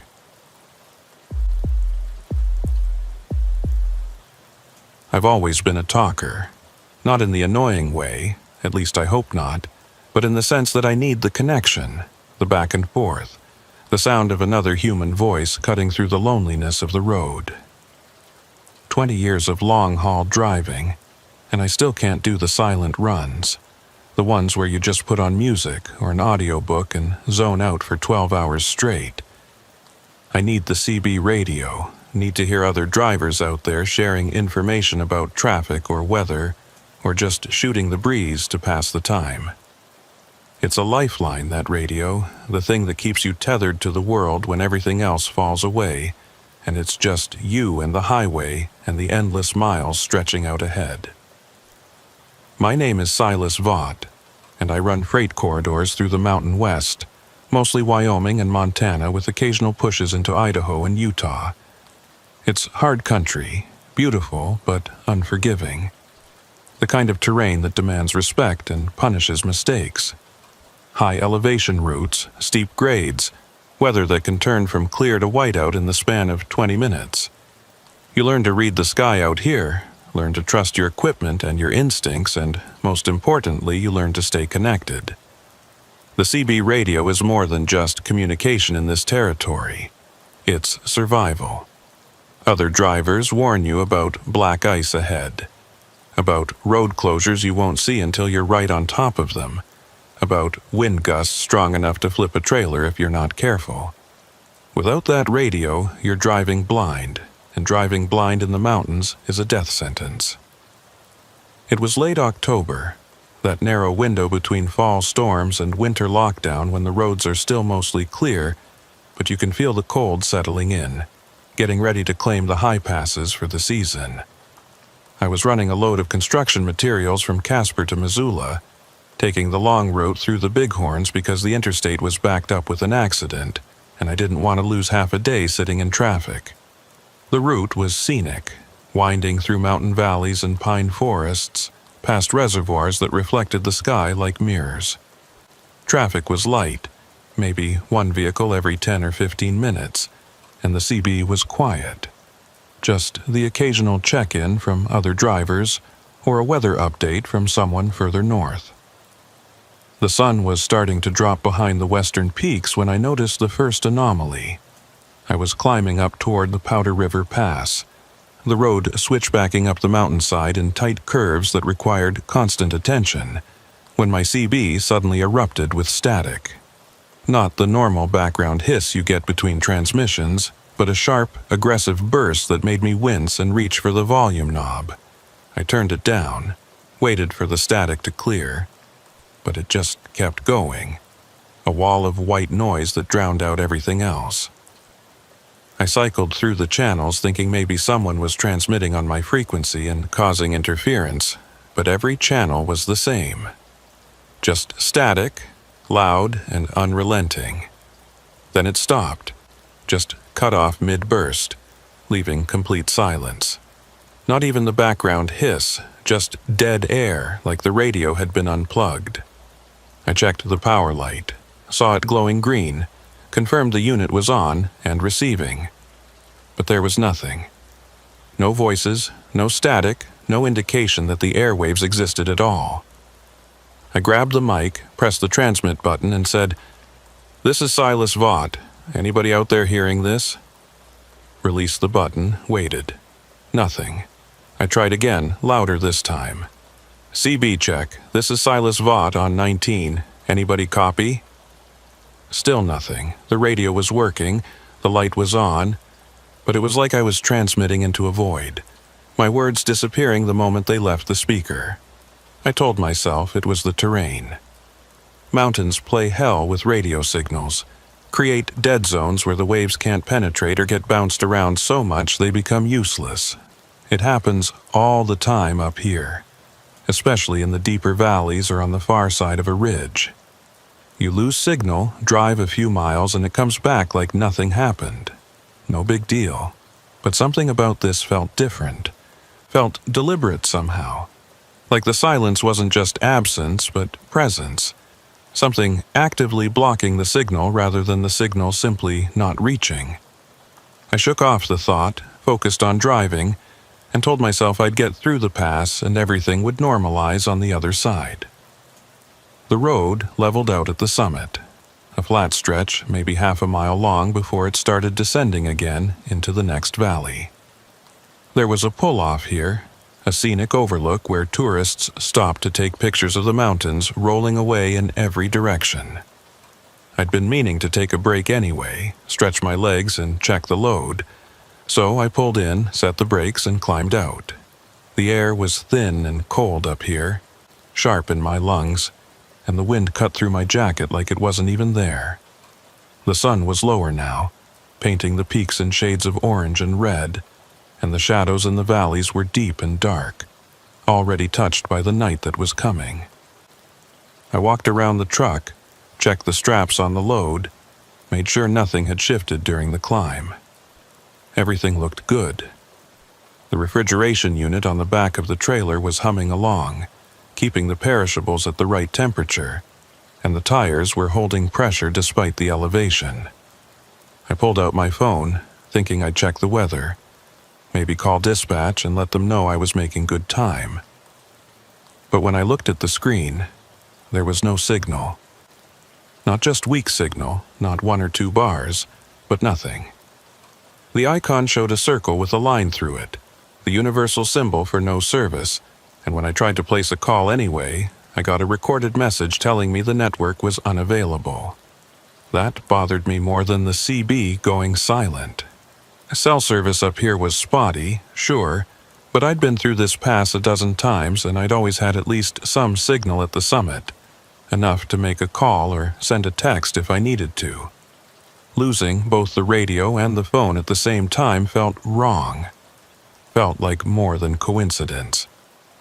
I stood there in the cold wind, staring at my phone, and felt a prickle of unease run down my spine.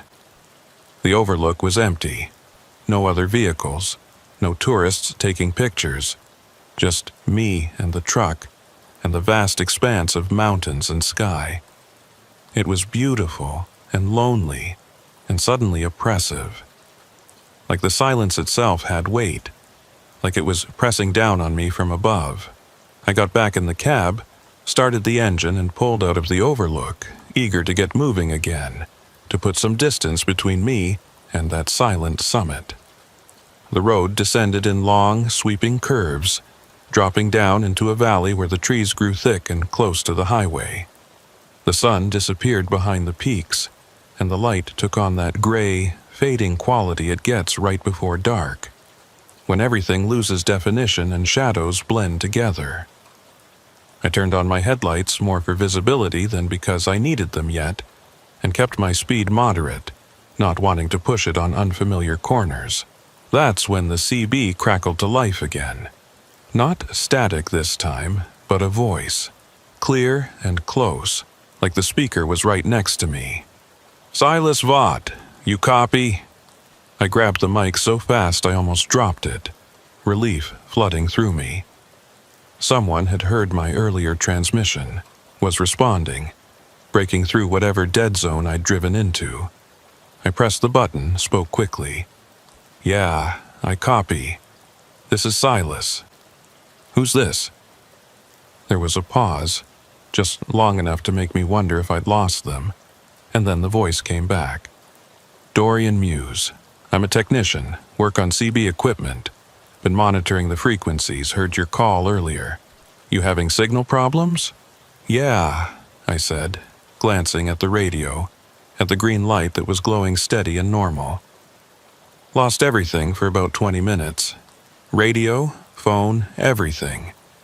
Just came back a minute ago. You know what might cause that?" Another pause, longer this time. And when Dorian spoke again, his voice was different, cautious. "Where are you right now, Silas?" I checked my GPS, gave him my location. "Coming down the east side of Powder River Pass, about 5 miles from the valley floor. Why?" "Because that area is known for signal anomalies," Dorian said. And I could hear something in his voice now. Something that sounded like concern, or maybe warning. "There's a zone that stretches through those mountains, maybe 10 or 15 miles across, where electronics don't work right. Radios cut out, phones die. Even GPS units start giving wrong coordinates. Nobody knows why. Some people say it's magnetic interference from mineral deposits. Others think it's something about the topology, the way the mountains block and reflect signals.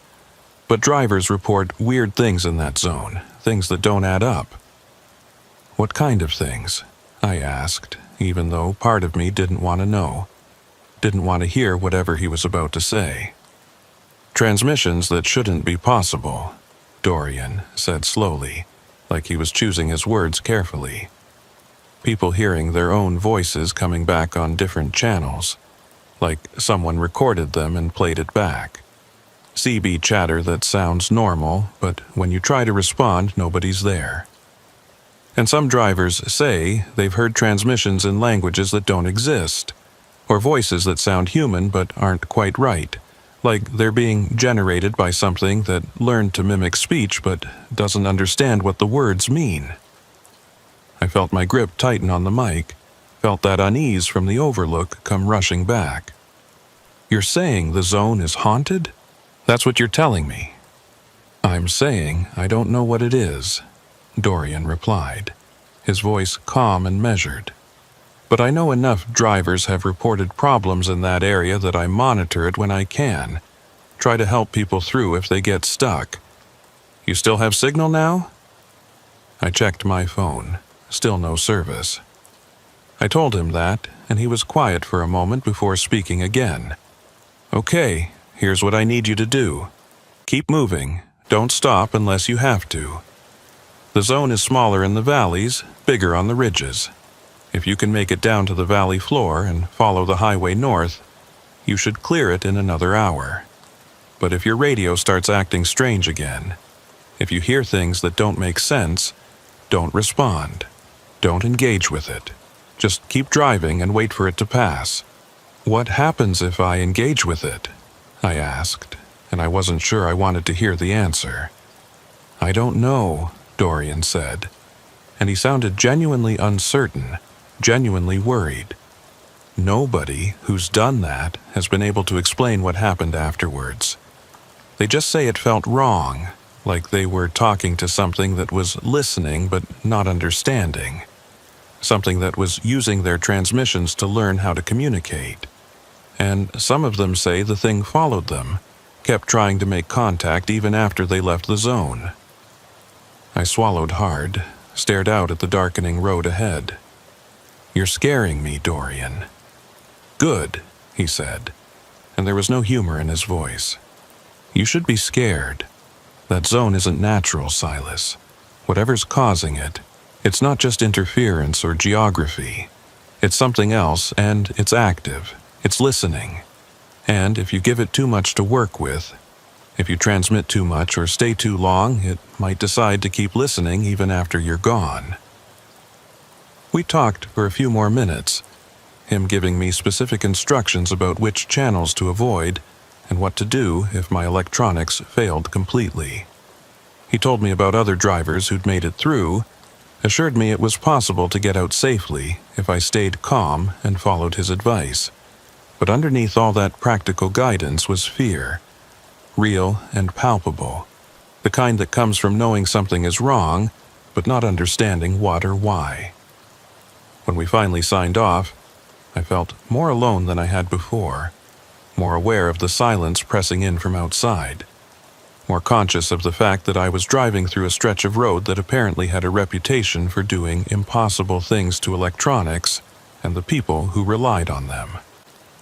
The valley floor came up faster than I expected, the road leveling out and straightening as it followed a river through a narrow gorge.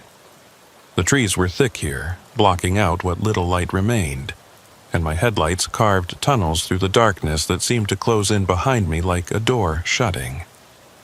I kept my speed steady, eyes locked on the road, trying not to think about what Dorian had said about voices that learn to mimic speech, about transmissions that shouldn't be possible. The CB stayed quiet, just that faint background hiss that told me it was on and receiving. And I left it that way. Didn't try to call anyone, didn't want to risk drawing attention to myself from whatever was out there listening. But I couldn't stop thinking about it. Couldn't stop wondering what kind of thing could interfere with radio signals across an entire mountain range. What kind of presence could learn to imitate human voices and use them to communicate? I thought about the static burst I'd heard at the summit, the way it had felt aggressive rather than random, and I thought about the dead silence that followed, the sense that something was blocking the signal rather than the signal simply failing. And I thought about Dorian's warning, about not engaging, about not giving it too much to work with. What did that mean? What was I supposed to avoid doing? Just transmitting? Or was there more to it, some specific way of interacting that would trigger a response I didn't want? The road curved ahead, following the contours of the river, and I eased off the gas, not wanting to take the corner too fast. That's when I saw the lights. Not headlights, not taillights, just lights strung along the roadside like markers, pale and steady and completely out of place. They appeared suddenly, without warning, dozens of them arranged in a line that stretched along the shoulder for maybe a quarter mile before disappearing into the darkness ahead. I slowed down even more, staring at them, trying to figure out what they were. They looked like road flares, the kind emergency services use to mark accident scenes, but they weren't flashing, weren't orange, just white and constant and wrong. I passed the first few, watching them in my mirrors, and they didn't move, didn't react, just stayed there burning in the darkness. But as I passed more of them, I started to notice something. They were arranged in a pattern, spaced evenly, precisely, like someone had measured the distances and placed them with deliberate care. And the light they gave off didn't behave right, didn't cast shadows the way it should, didn't illuminate the ground around them. It just hung there in the air, isolated and self-contained, like it wasn't part of the same physical world as everything else. The CB crackled again, and my heart jumped. But this time, it wasn't Dorian's voice. It was mine. "This is Silas Vaught. Anybody out there hearing this?" My own words, my own voice played back exactly as I'd spoken them earlier. I stared at the radio, at the green light that was glowing steady, and felt ice settle in my stomach. The transmission continued, my voice asking for a CB check, asking if anyone could copy, the exact words I'd used when I first lost signal. Then silence, and after a moment, another voice, unfamiliar, responding. Silas Vaught, this is Dorian Muse. I'm a technician, work on CB equipment. It was playing back our entire conversation, word for word like a recording. But it wasn't a recording, couldn't be, because the voices had that live quality, that immediate presence that tells you someone is speaking in real time. I reached for the power button, ready to shut the radio off, but before I could touch it, the transmission cut out, replaced by that same aggressive static I'd heard at the summit. And underneath the static, barely audible, I heard something else. Breathing. Slow and steady and deliberate, like something was listening to the static, learning its patterns, figuring out how to use it. I shut the radio off, watched the green light go dark, and focused on driving. The lights along the roadside continued for another mile before finally disappearing, winking out one by one until there was nothing but darkness and the narrow tunnel of my headlights. My hands were shaking on the wheel, and I could feel sweat on my forehead despite the cold. Whatever was in that zone, whatever Dorian had warned me about, I'd just encountered it. And it had used my own voice against me, had played back my words like it was trying to understand them, trying to figure out what they meant and how to use them for itself. I drove in silence for the next hour. No radio, no music, just the sound of the engine and the tires on pavement, and my own breathing. The valley eventually widened, the trees thinned out, and I saw lights ahead, real lights. The glow of a small town spilling across the landscape. I'd never been so relieved to see civilization, so grateful for the simple evidence that other people existed, that I wasn't alone out here with whatever was haunting that mountain pass. I pulled into the first gas station I found, parked under the bright fluorescent lights, and just sat there for a while, letting the normalcy of the place wash over me. People pumping gas, cars coming and going, the ordinary rhythm of life that felt miraculous after what I'd just driven through.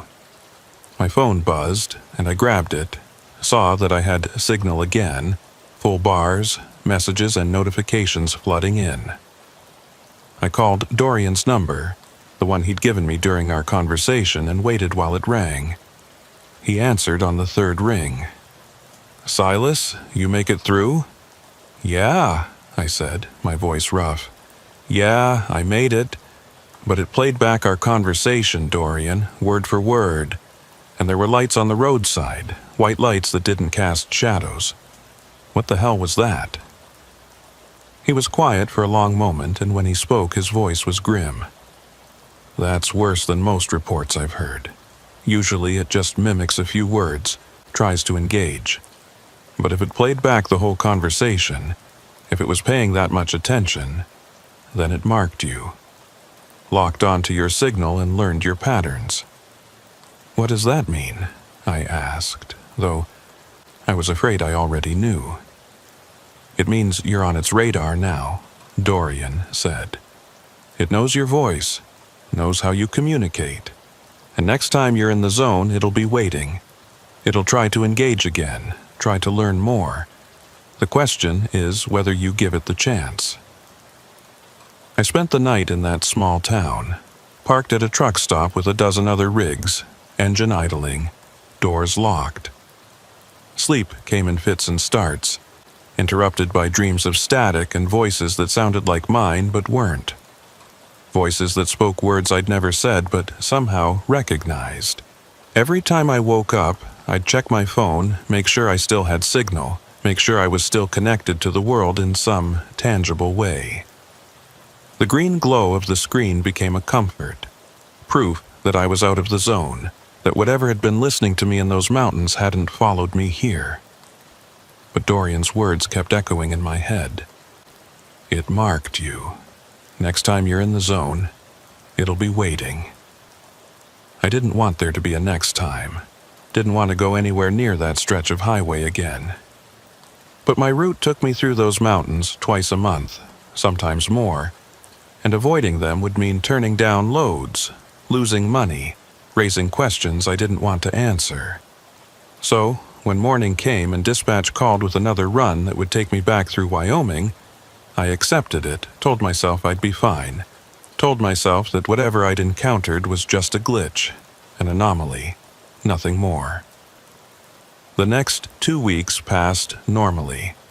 I ran routes through Colorado and Utah, stayed away from the mountain passes, kept my radio on and my phone charged, and tried not to think about the zone or what had happened there. Dorian called a few times, checking in, asking if I'd experienced any more problems. I told him no, everything was fine, and he seemed relieved, but not surprised. The zone is localized, he explained during one of our conversations. As long as you're not in that specific area, you're safe. It doesn't reach out beyond its boundaries, at least, not that I've ever heard. But there was doubt in his voice when he said it, a hesitation that suggested he wasn't entirely certain, that he'd heard stories that contradicted what he was telling me, but didn't want to share them. I didn't push him on it, didn't want to know. Ignorance felt safer than knowledge, felt like a shield I could hide behind as long as I didn't ask too many questions. So I drove, made my deliveries, collected my pay, and pretended everything was normal. Pretended I hadn't heard my own voice coming out of a radio that shouldn't have been recording anything. Pretended I hadn't seen lights that defied physics hanging in the darkness. It was mid-November when dispatch assigned me a load that would take me back through the Bighorns. Heavy equipment, construction grade, needed in Billings by the end of the week. The route was straightforward, the weather forecast was clear, and the money was good enough that I couldn't justify turning it down. I accepted the job, loaded up, and headed north, telling myself I'd be fine, that I'd learned from the last encounter and knew what to expect. But as I got closer to Wyoming, as the mountains began to rise up on the horizon, that old fear came creeping back, settling in my gut like a stone. I hit Powder River Pass just after noon, the sun high and bright, visibility perfect. The road was clear, traffic light, conditions about as good as you could ask for. I kept my CB on but didn't transmit, didn't want to announce my presence to whatever might be listening. My phone showed full signal, 5 bars, and I kept it on the dash where I could see it, watching for the moment when those bars would start to drop. The climb up to the summit was uneventful. No static bursts, no dead zones, just normal road noise and the hum of the engine. I started to relax, started to think maybe I'd been lucky. Maybe the zone was inactive today, or maybe it had moved somewhere else.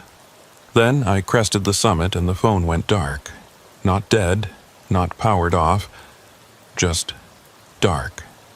The screen showed nothing, no icons, no time, just black glass reflecting my face. I picked it up, pressed the power button, held it down, but nothing happened. The phone was on. I could feel it warm in my hand, but it wasn't responding, wasn't displaying anything. I set it back on the dash and checked the CB.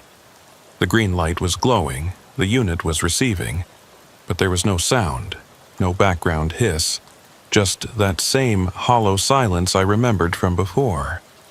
My heart started to pound, adrenaline kicking in even though nothing had actually happened yet. Nothing had threatened me, but I knew what was coming, knew this was the beginning of whatever the zone wanted to do.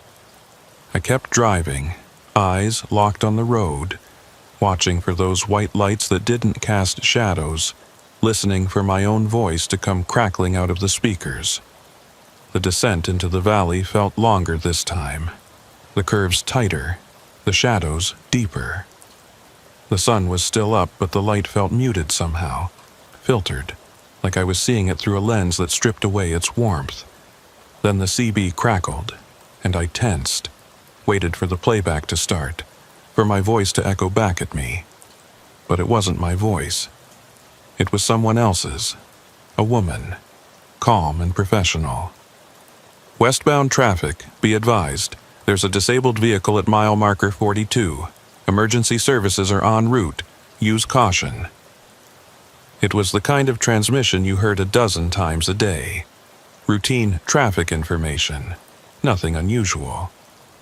I almost responded, almost keyed the mic to acknowledge the warning, but something stopped me. The voice was too perfect, too precise, like it had been constructed rather than spoken, like someone had assembled it from pieces of other transmissions and stitched them together into something that sounded natural but wasn't. I checked my GPS for mile marker 42. It was 3 miles ahead, right in the heart of the valley. I slowed down, scanning the roadside, looking for the disabled vehicle or emergency lights or any sign of the incident the voice had warned about. But there was nothing. Just empty highway. Trees pressing in from both sides. No vehicles, no people, no evidence of any problem. I passed mile marker 42 and kept going, waiting for something to appear, but the road stayed empty. The transmission had been fake, a lure, trying to get me to respond, trying to get me to engage. The CB crackled again. The same voice, the same words. Westbound traffic, be advised.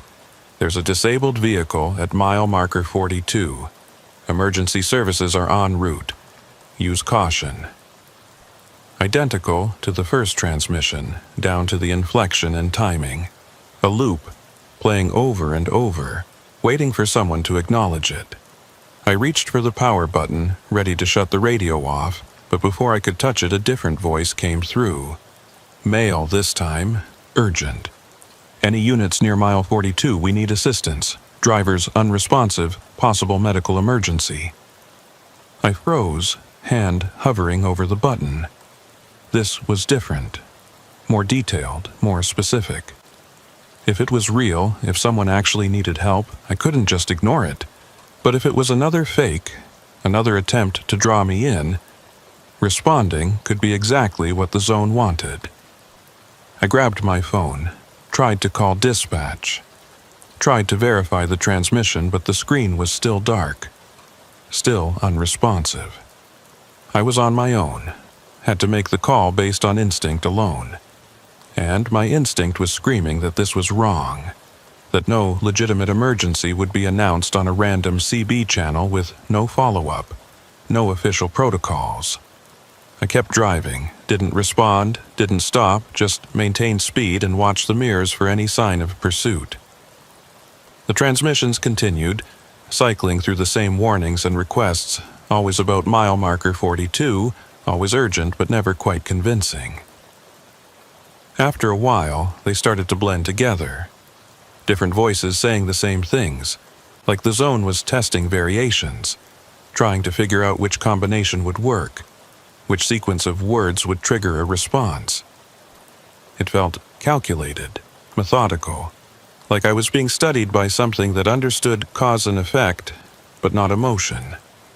Something that knew humans responded to distress calls but didn't understand why. The valley floor leveled out and the highway straightened, following the river north. The transmission stopped abruptly, replaced by that dead silence again, and I thought maybe I'd cleared the zone, maybe I was past the worst of it. But then my phone lit up, the screen blazing bright, and I saw that I had 47 missed calls, all from the same number, all from Dorian. I stared at the screen, watched the notification count climbing, 48, 49, 50. Calls coming in faster than they could register. But the phone wasn't ringing, wasn't making any sound, just silently logging call after call after call. I answered it, pressed the green button and raised the phone to my ear. Static, loud and aggressive. The same burst I'd heard at the summit weeks ago. I pulled the phone away, looked at the screen, saw that the call was connected, that the timer was running. But all I could hear was static.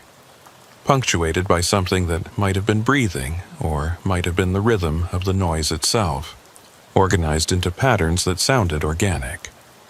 I ended the call, watched the screen go dark again, and set the phone back on the dash with hands that were shaking so badly I almost dropped it. The CB came to life again, but this time it was Dorian's voice, or something that sounded like Dorian's voice. "Silas, you need to stop. Pull over. We need to talk about what's happening." The words were right. The tone was close. But something about the cadence was off, the spaces between words just slightly wrong. Like whoever or whatever was speaking had studied Dorian's speech patterns but couldn't quite replicate them naturally. "Silas, I can help you, but you need to stop driving. You need to listen to me." I gripped the wheel tighter, forced myself to breathe slowly, evenly. This was what Dorian had warned me about, what he'd told me not to engage with. The zone was using voices I trusted, trying to make me believe I was talking to someone real, someone who could help. But it wasn't real. It was mimicry, imitation, a predator using camouflage to draw in prey. I reached over and turned the CB volume down to 0. Didn't shut it off completely, but muted it so I wouldn't have to hear whatever else it decided to say. The highway climbed out of the valley, switchbacking up the western slope of the range. And I pushed the truck harder than I should have, taking the curves faster than was safe, desperate to get out of this zone, to reach clear air where electronics worked normally and voices meant what they said. The sun was dropping toward the horizon now, painting the sky in shades of orange and red, and the shadows were getting longer, deeper, pooling in the low spots and spreading up the mountainside like water rising. I hated that I was still in the mountains when dark was coming. Hated that I'd have to drive through this terrain without the safety of daylight. That's when I saw the truck. It was parked on the shoulder ahead, hazard lights flashing, hood propped open like the driver was having engine trouble. As I got closer, I could see someone standing next to it, waving their arms, trying to flag me down. Standard procedure would be to stop, offer help, make sure they weren't stranded without communication. But something about the way the figure moved was wrong. Too smooth, too fluid, like they were gliding rather than walking. And the truck itself looked strange. The paint too perfect, the chrome too bright, like it had just rolled off a showroom floor instead of spending years on the highway accumulating dents and road grime. I slowed down slightly, not wanting to blow past too fast in case it was a legitimate emergency, but I didn't stop. As I passed, I got a better look at the figure, and my blood ran cold. It didn't have a face, or rather, it had the suggestion of a face. A blank oval where features should have been, smooth and featureless and wrong. The arms kept waving, the body kept moving, but that empty space where eyes and mouth and nose should have been just stared at me, or would have stared if there were eyes to stare with. I hit the gas, sped up, watching in the mirror as the figure grew smaller and finally disappeared around a curve. The truck on the shoulder was gone when I checked again. Just empty pavement where it had been parked. No tire marks, no oil stains, nothing to indicate a vehicle had ever been there. I was breathing hard now, hands locked on the wheel, every nerve screaming at me to get out, to get clear, to put as much distance as possible between myself and whatever was happening in these mountains. The CB was still muted, but I could see the lights flashing on the display, indicating transmissions coming through. The zone still trying to communicate, still trying to draw me in. I drove for another 30 minutes before the highway finally crested the western ridge and started its descent toward the plains beyond. The terrain opened up, the trees thinned out, and I could see for miles in every direction. See the flat expanse of grassland stretching away toward the horizon. My phone buzzed suddenly, startling me so badly I almost swerved. I grabbed it, saw that I had a text message from Dorian. Real Dorian this time, I hoped. The message was short. Are you clear? Call me when you can.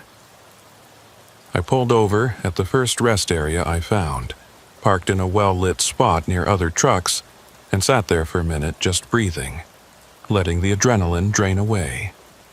My hands were still shaking and I could feel sweat cooling on my forehead, making me shiver in the heated cab. I checked my surroundings, made sure I was really out of the mountains, really in safe territory before I called Dorian back. He answered immediately. Silas, you okay? Yeah, I said, though my voice was rough. Yeah, I'm clear. But Dorian, it was worse this time. Way worse. It used your voice, called my phone 50 times, showed me a truck on the roadside with someone who didn't have a face. What the hell is this thing? He was quiet for a long moment, and when he spoke his voice was grim. I don't know. I've been researching it, talking to other drivers, trying to piece together what's actually happening in that zone. And the more I learn, the less sense it makes. It's not just radio interference, Silas. It's intelligent. It studies people, learns how they communicate, and uses that information to interact with them.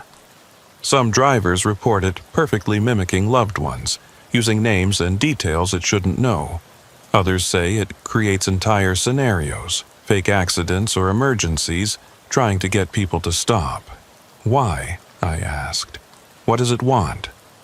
I think it wants to understand us, Dorian said slowly. I think it's trying to figure out how humans work, how we think and communicate, and make decisions. And the best way to do that is to interact with us, to test different approaches and see what gets a response. But here's the thing, Silas. The drivers who engage with it, who stop and investigate or respond to the transmissions, they report losing time. Hours, sometimes days, just gone. They remember pulling over, remember starting to interact with whatever contacted them, and then they're waking up miles away with no memory of how they got there. I felt cold settle into my bones, deeper than the temperature, deeper than the fear. You think it's abducting people? I don't know what it's doing, Dorian admitted. But I know it's dangerous, and I know the more you engage with it, the more control it seems to gain. That's why I keep telling you not to respond, not to stop. As long as you keep moving, as long as you don't give it an opening, it can't do more than try to lure you in. But if you stop, if you acknowledge it, you're giving it permission to escalate. We talked for another 20 minutes, him walking me through everything I'd experienced, taking notes, adding my encounter to whatever database he was building. He told me other drivers had reported similar experiences. The fake emergency transmissions, the impossible phone calls, the roadside apparitions. It was a pattern, consistent and repeating, which suggested the zone operated according to rules, even if we didn't understand what those rules were. And that gave me some small measure of comfort, the idea that this wasn't random, that there were boundaries even if they weren't clearly marked. I need to ask you something, I said, as the conversation was winding down. Have you ever been through the zone yourself, or are you just collecting stories from other drivers? There was a long silence, long enough that I thought maybe the call had dropped. Then Dorian spoke, and his voice was different, quieter, haunted. I went through it once, 5 years ago. I was running a load through the bighorns, lost signal just like you did. I started hearing transmissions that didn't make sense. And I stopped, Silas. I pulled over to check my equipment, thought maybe something was wrong with my antenna or my power supply. And while I was standing there on the shoulder trying to figure out what was happening, I heard my daughter's voice on the CB. She was 7 at the time, shouldn't have known how to use a radio, shouldn't have even been near one. But there she was, calling for me, saying she was scared, saying she needed help. He paused, and I could hear him breathing, could hear the weight of the memory in the silence. I responded, grabbed the mic and started talking to her, asking where she was, telling her daddy was coming. And that's the last thing I remember clearly. Next thing I knew, I was waking up in my truck 50 miles down the highway, 6 hours gone. No memory of driving that distance. My daughter was fine, was at home with my wife the whole time, never touched a radio. But something happened to me in those 6 hours, something I can't remember but can feel, like a piece of me got left behind in that zone, like part of my consciousness is still there, still responding to that voice that sounded like my daughter but wasn't. I didn't know what to say to that, didn't have words adequate to address what he was telling me.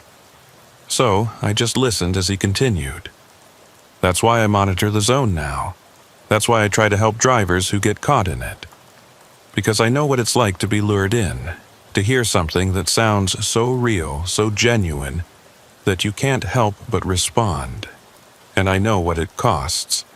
I'm trying to make sure nobody else has to pay that price. I'm sorry, I said, and I meant it. I can't imagine what that's like, not knowing what happened, always wondering. The not knowing is the worst part, Dorian agreed.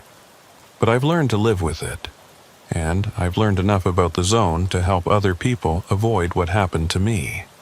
So, when I tell you to keep driving, to not engage, it's not just theory, it's survival. That thing in the mountains, whatever it is, it's patient, and it's smart, and it will use everything you care about against you if you give it the chance. We ended the call shortly after that, both of us needing time to process, to settle back into our separate realities. I sat in the truck for a while longer, watching other drivers come and go, envying their normal routes, their ordinary problems. They didn't know how lucky they were driving roads that followed expected patterns, that didn't reach out and try to pull you into spaces where the rules stopped applying. I thought about Dorian's daughter, about the voice that had called to him, and I wondered what voice the zone would use on me if I ever gave it the chance. Whose face would it wear? Whose words would it speak to make me stop and listen? I didn't want to find out. Didn't want to become another story in Dorian's collection. Another driver who'd lost time and memory and pieces of themselves to whatever haunted those mountains.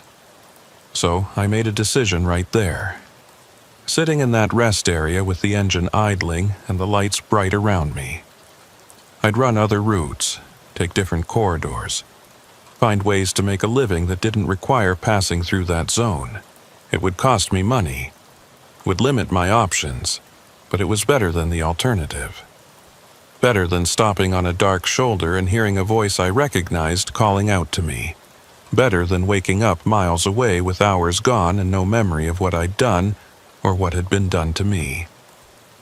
I pulled out of the rest area and headed north, away from the mountains, toward flatter country where the roads were straight and the signals were strong, and the only voices on the CB belonged to real people driving real trucks. The sunset painted the sky behind me in colors I didn't look back at, didn't want to acknowledge. Like the mountains themselves were burning, trying to hold my attention one last time. But I kept my eyes forward, kept moving, and by the time full dark settled in, I was 100 miles clear, crossing into Montana where the terrain was different, where the zone's reach couldn't follow. Or, at least, that's what I told myself. That's what I needed to believe. Because the alternative, the possibility that Dorian was wrong about the boundaries, that the zone could reach further than he thought, was too terrifying to consider. So I drove, made my delivery, and tried to forget about the faceless figure waving on the shoulder, about the truck that vanished, about my own voice coming back at me through speakers that shouldn't have been recording anything. Tried to forget, and mostly succeeded, except in the quiet moments before sleep when the memories would surface, and I'd lie awake wondering what might have happened if I'd stopped, if I'd engaged, if I'd given the zone permission to show me what it really was. I managed to avoid the bighorns for almost a month. Took loads that sent me south into Colorado or west toward Idaho. routes that added miles and time, but kept me clear of that stretch of highway where the zone waited. Dispatch noticed, but didn't comment. Probably figured I had personal reasons for preferring certain corridors, and as long as I kept making deliveries, they were willing to accommodate me. The extra miles cut into my profit margins, made the runs less efficient, but I told myself it was worth it. Money could be replaced. Whatever I might lose to the zone couldn't, but the work was drying up. Winter was settling in hard across the mountain west, closing high passes and making the roads treacherous, and the loads that did come through were concentrated on the major routes, the ones that got plowed and maintained regardless of conditions. And one of those routes unavoidably was the highway through the Bighorns. When dispatch called in mid-December with a high-paying emergency load that needed to reach Billings within 24 hours, I knew I didn't have a choice. The money was too good to turn down, and turning it down would raise questions I still didn't want to answer. So I accepted the job, loaded up, and started driving north, trying to convince myself that I'd learned enough to handle whatever the zone threw at me. I called Dorian before I left, told him I was going back in, asked if he had any new advice. He was quiet for a moment, then said, "Just remember what I told you. Keep moving. Don't stop. Don't engage. The zone can't hold you if you don't give it permission. And Silas, if things get bad, if you feel like you're losing control, there's a motel about 15 miles past the summit, place called the Lodgepole Inn. Owner's name is Claire Renwick. She knows about the zone, understands what drivers go through there. If you need a safe place to stop, that's it. Tell her I sent you." I wrote down the name, thanked him, and ended the call. The fact that there was a safe place, a refuge in the middle of this nightmare territory, gave me some comfort, but it also raised questions. How did this Claire Renwick know about the zone? How many drivers had stopped there seeking shelter from whatever haunted those mountains? And most importantly, if the zone was as intelligent and adaptive as Dorian believed, why hadn't it learned to mimic her place the way it mimicked everything else? The drive up to Wyoming was uneventful. Clear roads and light traffic. Weather holding cold but stable. I made good time, pushed through the hours with coffee and determination, trying not to think about what was waiting for me in the mountains.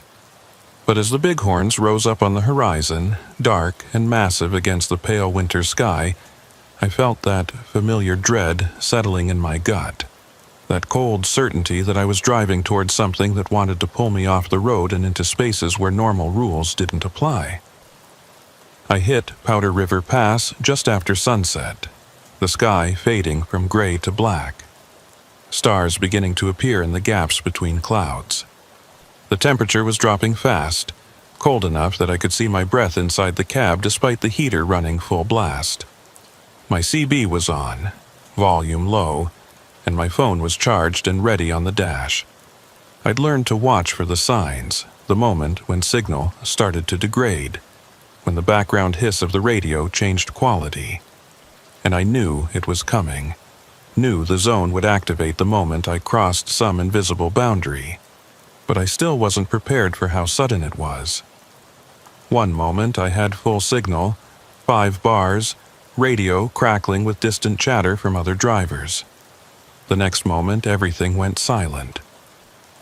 Phone screen went dark, radio cut to that hollow dead air. Even the GPS flickered and died, leaving me with nothing but the glow of the dashboard lights and the tunnel of my headlights cutting through the darkness. I gripped the wheel tighter, forced myself to breathe slowly, and kept driving. This was expected. This was the pattern. As long as I kept moving, as long as I didn't stop, I'd make it through. The road descended into the valley, curves tight and steep, requiring constant attention.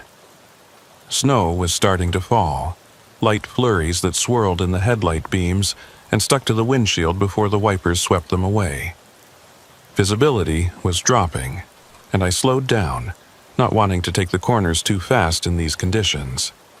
The CB remained silent for the first 10 minutes, just that empty dead air, but I knew it was only a matter of time before the transmission started. The zone was patient, liked to let you settle into the silence before it reached out, before it tried to make contact. Then it came, not a voice this time, but music. Old country music, the kind you'd hear on AM radio stations in rural areas, all twang and steel guitar and lyrics about heartbreak and whiskey. It sounded genuine at first, like I'd accidentally tuned into a broadcast, but as I listened, I realized the song was wrong. The melody was familiar, but the lyrics didn't match any version I'd heard, and the singer's voice had that same artificial quality I'd noticed before, like it was being generated rather than performed. The words were about driving, about being alone on dark highways, about voices calling from the side of the road. And as the song continued, the lyrics became more specific, more personal, mentioning my name, describing my truck, talking about the zone like it was a living thing that knew I was there. I reached over and muted the CB, but the music continued, bleeding through even with the volume at 0. I could hear it faintly, like it was coming from inside the speakers themselves, generated by some process that didn't need electrical power to function. The song shifted, changed tempo, and now the voice was singing about stopping, about rest, about finding shelter from the cold and the dark. It sounded inviting, seductive, like a lullaby designed to make you drowsy, to lower your defenses. I shook my head, forced myself to focus on the road, on the white lines barely visible through the snow. The music faded after a few minutes, replaced by that dead silence again. But I could feel the zone's presence now, could feel it pressing in from all sides like a physical weight. The darkness beyond my headlights seemed thicker, more substantial, like it was made of something other than absence of light, and the road itself felt different. The curves coming up in unexpected places, the mile markers appearing out of sequence. I checked my GPS out of habit, even though I knew it was dead, and sure enough, the screen showed nothing, just black glass. That's when I saw the sign for the Lodgepole Inn. It appeared suddenly in my headlights, a wooden board mounted on posts at the side of the road, hand-painted letters spelling out Lodgepole Inn, vacancy, next right. An arrow pointed toward an off-ramp I hadn't noticed before, a narrow exit that curved away into the trees. I slowed down, staring at the sign, trying to decide if it was real or another trick, another lure designed to get me off the highway. Dorian had mentioned the motel, had given me the name and told me it was safe. But could I trust that? Could I be sure the zone hadn't learned about the motel and created a fake version, using the name to draw me in? I almost drove past it. Almost kept going straight, trusting that forward momentum was safer than any exit, no matter how legitimate it seemed. But something made me hesitate, made me ease off the gas and guide the truck toward the off-ramp. Maybe it was exhaustion, maybe it was curiosity, or maybe it was the simple human need for shelter, for a place to rest that wasn't the cramped cab of a truck rolling through darkness. Whatever the reason, I took the exit, following the narrow road as it wound through pine trees that pressed in close on both sides, branches scraping against the trailer. The road climbed slightly, then leveled out into a small clearing, and there it was, the Lodgepole Inn. A single-story building, maybe a dozen rooms, painted pale yellow with brown trim. There was a small office at one end with a neon vacancy sign glowing red in the window, and a handful of vehicles parked in the lot, regular cars and one other semi-truck. Warm light spilled from some of the room windows, and I could see smoke rising from a chimney, dispersing into the snowy darkness. It looked real, looked solid and ordinary, and exactly like what it claimed to be, a small roadside motel offering shelter to travelers. but I'd learned not to trust appearances. I parked the truck at the far end of the lot, positioned so I could see both the office and the exit, and sat there for a minute with the engine running, watching for anything that might give away a deception. The other truck in the lot looked lived in, legitimate, with mud on the fenders and road grime on the chrome. The cars had license plates, visible damage, normal wear and tear. And through the office window I could see movement. Someone behind the counter, real and solid and human-shaped. I checked my phone. Still no signal. Checked the CB. Still dead air. If this was the zone's creation, it was the most elaborate one yet. I climbed out of the cab, locked the doors, and walked across the lot to the office. The cold hit me immediately, wind cutting through my jacket, and I hunched my shoulders against it, moving quickly.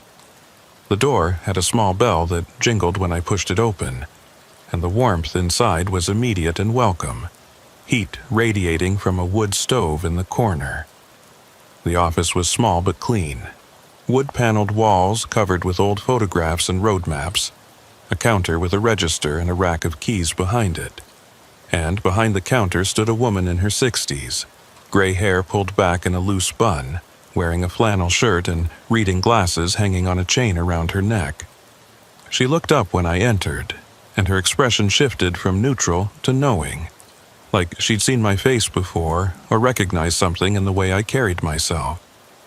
"You came through the zone," she said, and it wasn't a question. "You've got that look, like you're not sure if you're still dreaming or if this is real." I stood there for a moment, not sure how to respond, and finally just nodded. "Dorian Muse told me about this place. Said you know what's happening out there." Her expression softened, and she nodded. "Dorian's a good man. Sent a lot of drivers my way over the years. I'm Claire Renwick. I own this place. And yes, I know about the zone. Hard not to, when your motel sits right at its edge. You looking for a room?" "Yeah," I said, and I could hear the exhaustion in my own voice. "Yeah, I need to stop for the night, make sure I'm still in one piece before I keep going." Claire pulled a registration card from beneath the counter, slid it across to me along with a pen. $50, includes breakfast. Coffee's always on in the lobby. Room 7 is open, nice and quiet, away from the road. She paused, studying me. "You experience anything specific out there? Anything I should know about?" I filled out the card, hands still shaking slightly from the adrenaline. Music. Old country music with wrong lyrics. And the road felt wrong, like the curves weren't where they should be. But I didn't stop, didn't respond to anything. Just kept driving until I saw your sign. Claire nodded slowly, like I'd confirmed something she'd suspected. "The music's new, or newer anyway. Started hearing about that maybe 6 months ago. Before that, it was mostly voices, fake transmissions, things like that. But it's learning, adapting, trying new approaches." She took the card back, filed it away, and handed me a key. "Room 7, like I said. Try to get some rest. The zone doesn't reach inside these walls, at least not in any way I've ever noticed. You're safe here." "Why doesn't it?" I asked, the question spilling out before I could stop it. If it's as smart as everyone says, if it can mimic anything, why hasn't it learned to fake this place? Why isn't there a duplicate lodgepole inn out there somewhere, luring drivers in? Claire smiled, small and sad. Because I asked it not to. She saw my confusion and continued. 20 years ago, when I first bought this place, I started noticing the patterns. Drivers coming through talking about lost time, strange transmissions, things that shouldn't be possible. And I started documenting it, keeping records, trying to understand what was happening. And one night, when the zone was particularly active, I went out to the edge of the property and I talked to it. Just stood there in the dark and spoke out loud, told it what I knew, what I'd figured out. And I made a deal. I stared at her, not sure if I was hearing this right. You made a deal with it. I offered it something it wanted, Claire said simply. Information, stories. Every driver who stops here and tells me what they experienced, I write it down. Keep detailed records of the zone's behavior, its patterns, its evolution. And in exchange, it leaves this place alone. Doesn't mimic it, doesn't interfere with it, lets it exist as a genuine safe space. She leaned against the counter, arms crossed. I know how it sounds, believe me, I know. But it works. This motel has been here for 20 years in the middle of zone territory, and not once has a driver reported seeing a fake version of it. That's not coincidence. I didn't know what to say to that. The idea that someone had negotiated with the zone, had established boundaries and rules with something that shouldn't even be capable of understanding human concepts like agreements and territory, was almost harder to believe than the zone's existence itself. But I was standing in a warm room that felt real and solid, talking to a person who seemed entirely genuine, and my instincts told me she was telling the truth. Or at least believed she was telling the truth, which in this context might be the same thing. So, what is it? I asked. What's actually out there in those mountains? Claire shook her head slowly. I don't know, not really. I've got theories, same as everyone else. Some kind of electromagnetic phenomenon. A pocket of reality that doesn't quite align with the rest of the world. Maybe something left over from whatever existed here before the roads were built. Some presence that got trapped or awakened when we started cutting through the mountains. But theories don't matter much when you're face to face with it. What matters is knowing how to survive it. How to recognize its patterns, and avoid giving it what it wants. And what does it want? I asked. To understand, Claire said. To learn how we work, how we think. It studies us the way a scientist studies an organism under a microscope. And the more we interact with it, the more data we give it, the better it gets at mimicking us. That's why Dorian tells people not to engage, not to respond. Every transmission you acknowledge, every question you answer teaches it something new. And eventually it gets so good at pretending to be human that you can't tell the difference anymore. That's when people disappear. When they get so convinced they're talking to something real that they follow it right off the edge of the world. I thought about the faceless figure I'd seen waving on the roadside. About the music with my name in the lyrics. About all the ways the zone had tried to get my attention. And I thought about Dorian losing 6 hours, waking up miles away with no memory of what had happened. Has anyone ever come back from that? I asked, from following it off the edge. Some, Claire said. But they're never quite right afterwards. Something gets left behind, or something comes back with them. Hard to say which.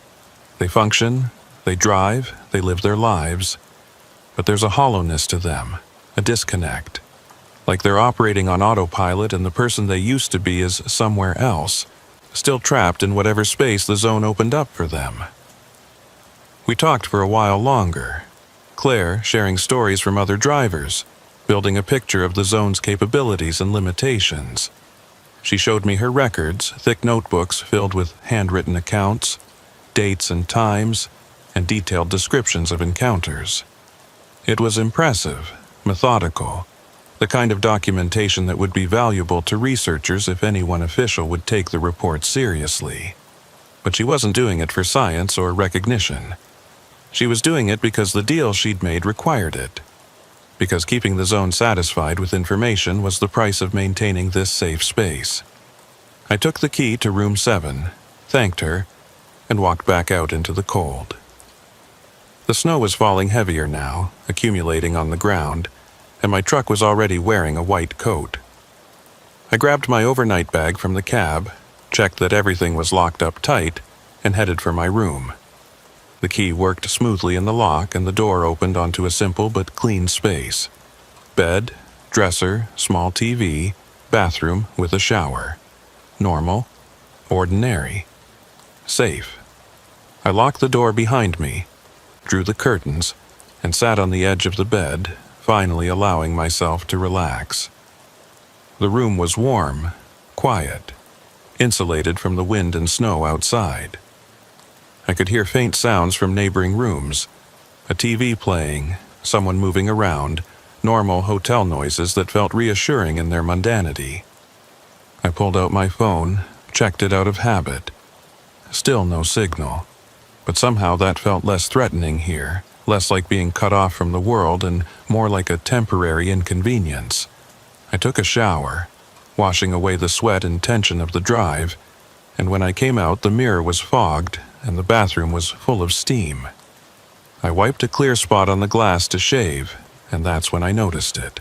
Writing on the mirror, revealed by the condensation, like someone had traced letters on the surface, and the moisture was making them visible.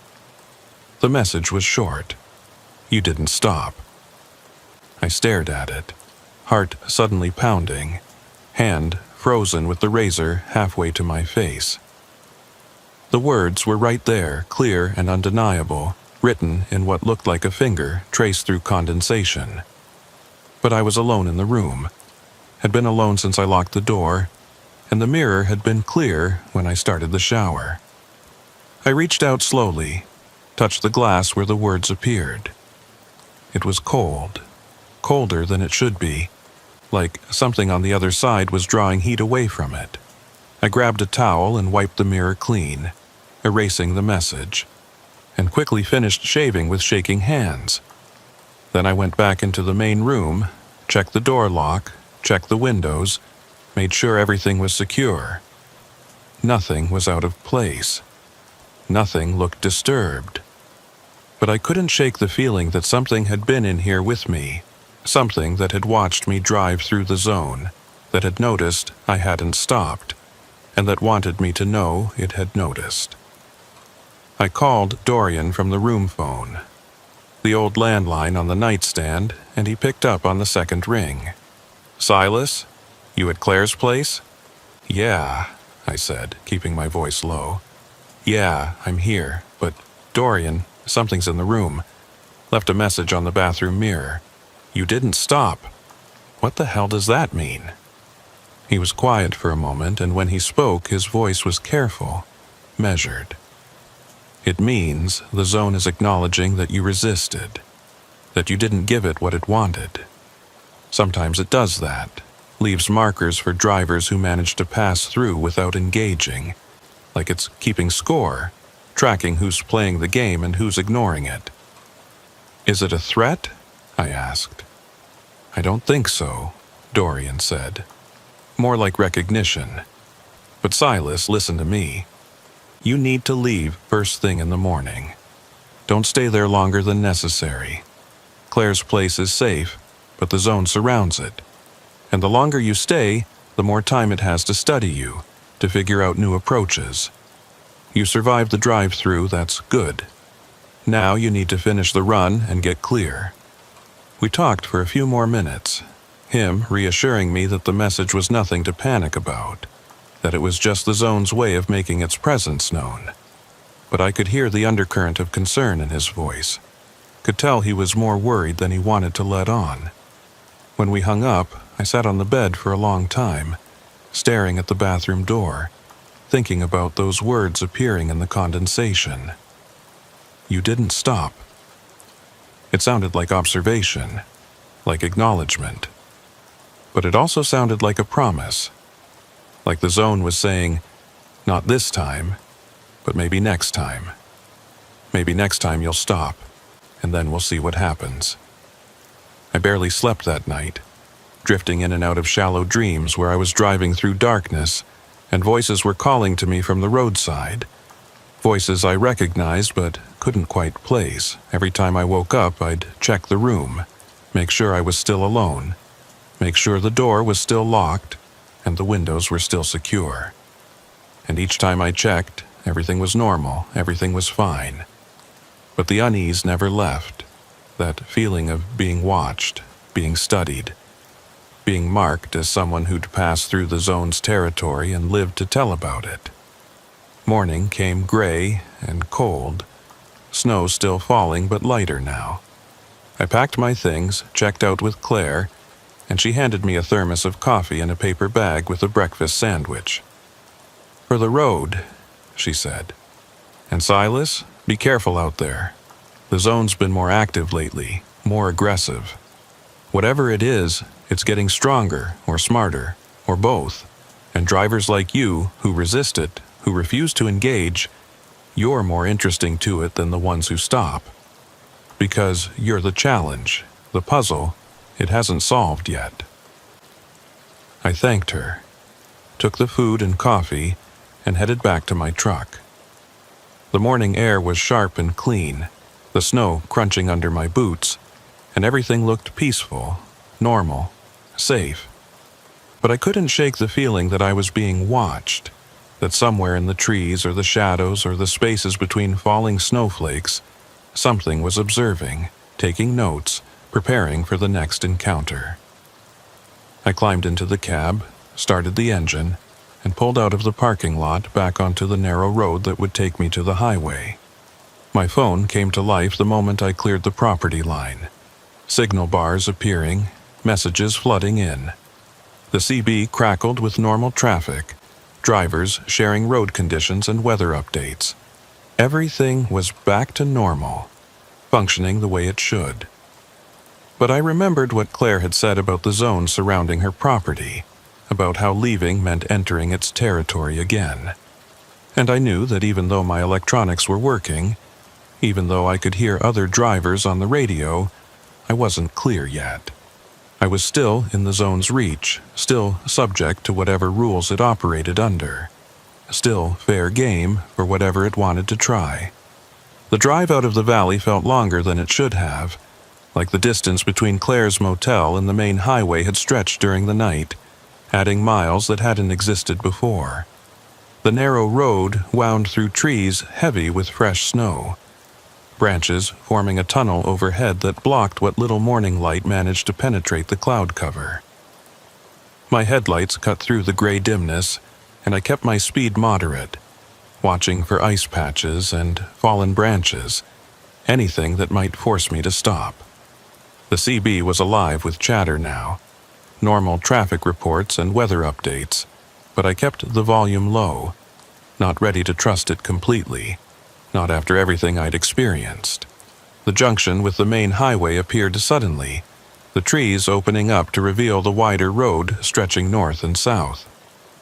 I merged carefully, checking mirrors out of habit even though there was no other traffic visible, and pointed the truck north toward Billings. The load in my trailer was time-sensitive, medical supplies that needed to reach a distribution center by end of day, and I'd already burned more time than I'd planned stopping at the motel. But I didn't regret it. The few hours of rest, however uneasy, had given me a chance to process what was happening, to understand that the zone wasn't just a series of random malfunctions, but something organized, something with intention and purpose. The highway climbed steadily, following the valley floor before beginning its ascent toward the next pass. This was the stretch I'd been dreading, the final gauntlet before I'd be clear of zone territory. According to my calculations based on what Dorian and Claire had told me, I had about 30 miles of exposure left.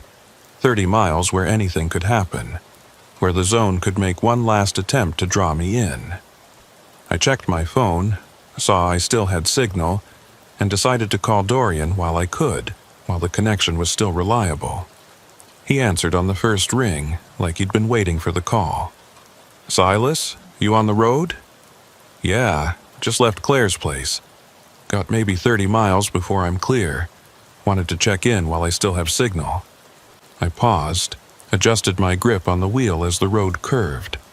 She told me about the deal she made with the zone, about giving it information in exchange for leaving her motel alone. "That's real? That actually works?"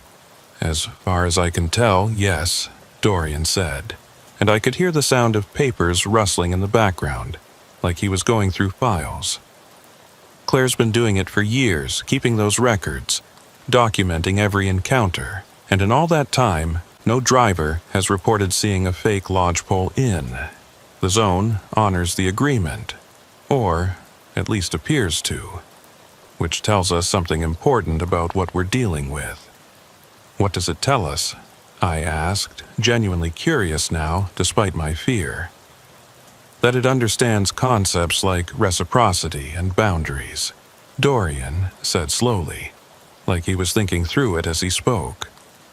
That it's not just mimicking human behavior, but actually comprehending it on some level. A purely mechanical phenomenon wouldn't care about deals or agreements. But something intelligent, something that can process cause and effect and social contracts, that's different. That's something we might be able to communicate with, negotiate with, if we understood it better. I thought about that as I drove, watching the road ahead for signs of trouble. Has anyone tried, besides Claire, I mean, has anyone attempted to actually talk to it, establish communication? There was a long silence on the line, long enough that I thought maybe I'd lost the connection. Then Dorian spoke, his voice careful. A few people have tried, researchers, mostly, academics who heard the stories and wanted to investigate. They set up equipment in the zone, tried to monitor the transmissions, establish patterns. Most of them came away with nothing useful, just recordings of static and a few anomalous readings their instruments couldn't explain. But there was one guy, professor from a university in Utah, who claimed he'd made contact. Said he'd established a dialogue with whatever was generating the interference, that he'd spent hours transmitting questions and receiving responses. What happened to him? I asked, though something in Dorian's tone told me I wouldn't like the answer. He stopped responding to emails, stopped answering his phone. His colleagues went looking for him, found his research vehicle parked on the shoulder in the middle of the zone. Engine running, door open, all his equipment still set up and recording. But he was gone. They searched for weeks, brought in search and rescue teams, dogs, helicopters, everything. Never found a trace of him. It's like he just stepped out of his vehicle and walked into another dimension. The road ahead began to climb more steeply, and I downshifted, feeling the truck's engine strain against the grade. So, trying to communicate with it is a bad idea. Trying to do anything more than survive it is a bad idea, Dorian said firmly. Claire's situation is unique, and even she admits she got lucky. The zone accepted her offer, but it might not accept anyone else's. And the professor, he thought he understood what he was dealing with, thought he could apply scientific methodology to something that doesn't follow scientific rules. That's what got him killed, or taken, or whatever happened to him. We talked for a few more minutes, Dorian walking me through the route ahead, pointing out places where other drivers had reported particularly intense activity. There was a curve about 20 miles up where the road doubled back on itself in a tight switchback, and he warned me to be especially careful there. Something about the geometry of that turn, he said. Drivers report seeing things in their mirrors that aren't on the road behind them, shadows that move wrong, vehicles that appear and disappear. Just keep your eyes forward when you go through it. Don't look back. Don't try to figure out what you're seeing. I promised I would. Thanked him again for all his help, and we ended the call. The phone showed full signal still, all 5 bars, but I knew that could change in an instant. I set it on the dash where I could see it and focused on driving, on maintaining steady speed and staying alert for anything unusual. The snow had stopped falling, but the roads were slick with packed powder, and I could feel the truck wanting to slide on the corners, the trailer trying to push the tractor sideways. I kept my inputs smooth and gentle, no sudden movements, working with the vehicle instead of against it. The CB stayed quiet for the next 10 miles, just that low background hiss that indicated it was receiving but nothing was transmitting. Then, without warning, It crackled to life. But this time, it wasn't a voice or music or any of the usual tricks. It was a conversation, two people talking back and forth like they were on a normal radio call. I recognized one of the voices immediately. It was mine. The other voice was unfamiliar, male, calm, and professional, and they were discussing route conditions, weather, normal trucker talk, the kind of mundane exchange that happened 1,000 times a day on CB channels all across the country. Except I wasn't talking. I wasn't transmitting. The voice was mine, my speech patterns, my inflection. But I wasn't the one speaking. I listened in growing horror as my voice discussed things I'd never said, shared information I'd never transmitted, carried on a conversation I'd never had. The other voice responded naturally, asking questions, offering advice, completely unaware that they were talking to something that only sounded human. The conversation continued for maybe 2 minutes, both voices clear and distinct, before cutting off abruptly, replaced by silence. I grabbed my phone with shaking hands, called Dorian back. He answered immediately. "What's wrong?" "It's using my voice," I said, barely able to keep my voice steady. "Right now, on the CB, having a conversation with another driver. But I'm not transmitting, Dorian. I'm not saying anything. It's doing it on its own." "Jesus," Dorian breathed. "Silas, that's advanced. That's way more sophisticated than what I've heard before. It's not just mimicking anymore, it's generating, creating new transmissions based on what it's learned from you. That means what?" I demanded when he trailed off. "That means it's figured you out," he said quietly. "It's processed enough data from your transmissions, your speech patterns, your voice, that it can create new content. It's basically built a model of you, Silas, a digital copy that it can use to interact with other drivers, to learn more, to spread further. The implications of that hit me like a physical blow. So even if I never go through the zone again, it can keep using my voice, keep pretending to be me?" "Potentially, yes," Dorian said. "But Silas, listen to me. This is important. You need to warn any drivers you hear it talking to. If you hear your own voice on the CB, you need to break in, interrupt the conversation. Tell them it's not real. Otherwise, they'll keep responding, keep teaching it, and it'll keep getting better at impersonating people." I wanted to argue, wanted to tell him that was impossible, that I couldn't just start interrupting random CB conversations claiming some kind of identity theft. But he was right. If the zone had created a copy of me, if it was using my voice to interact with other drivers, then those drivers had a right to know. I grabbed the CB mic, keyed it, and said, "This is Silas Vaught, and if you've been hearing transmissions from someone claiming to be me, that's not me. That's something else, something in the zone that's learned to mimic my voice. Do not respond to it, do not engage with it. Just keep driving and stay alert." Silence followed my transmission. No acknowledgement, no response, just empty air. Either no one was listening, or they thought I was crazy, or they were too far away to receive my signal. I tried again, broadcasting the same warning on multiple channels, but got no response on any of them. The zone owned the airwaves out here, I realized. It controlled what got through and what didn't, and it clearly didn't want my warning reaching anyone who might be talking to my digital copy. The road climbed higher, the trees thinning out as the elevation increased, and I could see the switchback curve ahead, the place Dorian had warned me about. It looked innocent enough from a distance, just a tight bend in the road where the highway doubled back on itself to maintain a manageable grade. But as I got closer, I could feel something change, a pressure building in the air, a thickness that made it hard to breathe.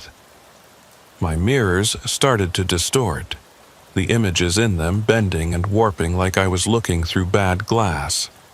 I kept my eyes forward like Dorian had instructed, refusing to look at what the mirrors were showing me, refusing to acknowledge whatever tricks the zone was playing. But I couldn't help catching glimpses. Shapes that moved wrong, shadows that didn't match any physical object, and once, just for a second, what looked like my own truck following me. Perfect mirror image, matching my speed exactly. I gritted my teeth, forced my eyes to stay locked on the road ahead, and navigated through the curve with hands that were white-knuckled on the wheel. The pressure increased as I went through it, like I was pushing against something solid, like the air itself was trying to stop me from continuing. But I kept my foot on the gas, kept the truck moving forward, and after what felt like an eternity, the curve straightened out and the pressure released. I checked the mirrors again, carefully this time. The road behind me was empty, normal, no phantom trucks, no impossible shadows. Just asphalt and snow and the curve receding into the distance. My phone buzzed, and I glanced at it, saw a text message from Dorian. "You threw the switch back?" I texted back a quick yes, and his response came immediately. "Good. Another 15 miles and you should be clear. Stay focused." The CB crackled again, and this time when my voice came through, it was saying things I definitely hadn't said, couldn't have said, because they were about experiences I'd never had. It was talking about routes I'd never run, trucks I'd never driven, people I'd never met. But it sounded convinced, sounded authoritative, like it believed every word it was saying. The zone had gone beyond simple mimicry now. It was inventing, creating false memories and false experiences, building an entire fictional version of me that existed only in radio transmissions. And somewhere out there, other drivers were hearing it, learning from it, possibly even believing they were talking to the real Silas Vaught. I tried interrupting again, tried to set the record straight, but my transmissions were being blocked or absorbed or somehow prevented from reaching anyone. The fake version of me continued talking, and I was forced to listen to this digital copy, this ghost that wore my voice like a mask, interacting with the world in ways I couldn't control or stop. It was violating in a way I hadn't anticipated, this sense that something had stolen part of my identity and was using it for purposes I couldn't understand. The highway crested a ridge and began its descent toward the northern plains, and I could see for miles now. See the landscape opening up, see the mountains falling away behind me. My phone signal strengthened, went from 3 bars to 4 to 5. The CB chatter became more normal, real voices discussing real things, the fake version of me fading into the background and finally disappearing completely. I was clearing the zone, escaping its influence, driving back into normal territory where the rules made sense and electronics worked the way they were supposed to. But I didn't feel relief. I felt marked, violated, like something had been taken from me that I couldn't get back. The zone had my voice now, had studied me closely enough to recreate not just how I sounded, but how I thought, how I spoke, how I interacted with other drivers. And it would keep using that information, keep generating transmissions in my name, potentially forever. I'd become part of the zone's arsenal, one more tool it could use to lure drivers in, to study them, to learn from them. I called Dorian as soon as I was certain I had stable signal.